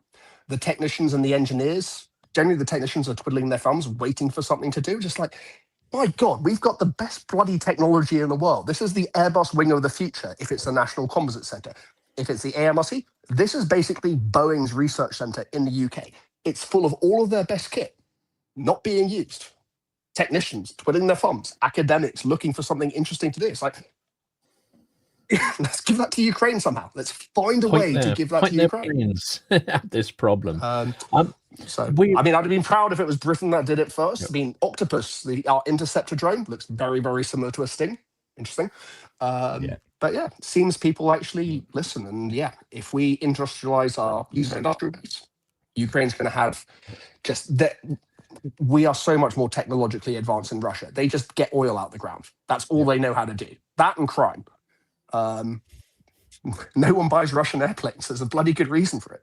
They buy European airplanes. So why don't we make European drones to a Ukrainian design, give it back to them, and be like, crack on, and tell us if we need to change anything. There's two things we need to do before we... At this point, because I have a different meeting to go to. So it's been a pleasure. Last words for everybody. So you've got a last word. I mean, you don't have to, but I just have another meeting in 4 minutes. So to be honest, Yuri, if you're not here, there's no point me being here. That's it. That's it. That's it. Jonathan, that's it. Gentlemen, it's been a pleasure. Have a great day. Thank you, Yuri. It was a pleasure. Big fan. Please continue doing your news shows. Anyone that is knowing how to speak Russian or Ukrainian, please listen to Yuri. It's really great. It's an honor. I appreciate it. Thank you, Yuri. It's okay, dude. I thought there's two things we need to do. One is a final word from everybody to wrap up. The other one, which Jonathan always reminds me of, we need to mention Jiggers Poor and Calf Ukraine, who are our two nominated charities that we sort of raise funds for. And there are links in certainly the description of my video. But we also need to go through a few of the extremely generous thanks, etc. So I don't know if you can see. You might be there for a long time though, because there's quite a lot of them. Yeah, I will bounce before you say. Yeah. I appreciate everyone saying thanks, but I'll definitely say a final word. Then my wife is already messaging me that she's starving. You're muted, Joey. Am I muted? No, I can hear you. Yeah. Okay. But yeah, my wife is already messaging me that she's starving, so we need to get some food going. What? Geez, what time is it there? Like midnight? It's 12. Yeah, midnight. So I've been here without the food getting warmed up and eaten. So I appreciate everyone. Thank you, brother. Please support Ukraine, guys. I will say, like, obviously subscribe to all of these people, but the most important thing is what I always say. It's like. It's important to recognize that winning Russia is a marathon, not a sprint. It is only long-term support for Ukraine that is going to prevail. So if you feel that you're burning out, you're taking it way too much in. And right now, thankfully, we're in a positive momentum. So enjoy this while Ukraine is counterattacking. We have good news from the front line. and so on. Just be aware that most likely there's going to be some weird shit coming your way at some point. So take care of your personal health, take care of your mental health, support Ukraine, support the charities. If you have some disposable income, support the armed forces of Ukraine. I love you. Slava Ukraini, and I will see you next time. Take care, Georgis. Thank you, buddy.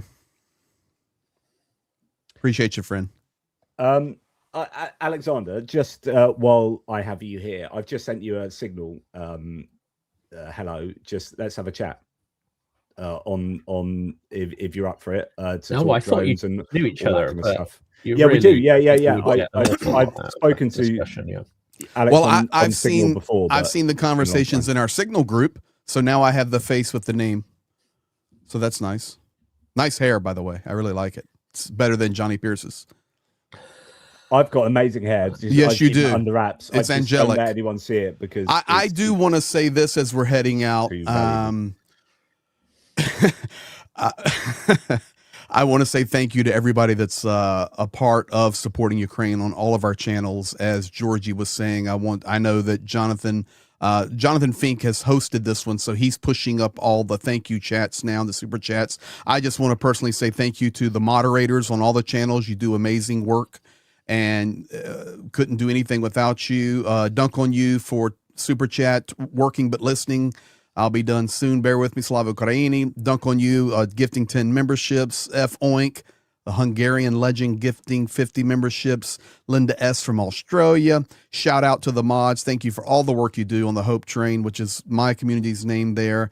Australian 20. Paul Deberitz, another one of my moderators, is crew member. Blonde B, Blonde Bombsheller, sending 5 gifted memberships. Nunu 69, €59.99. Full respect to all Ukrainian people. Love them all.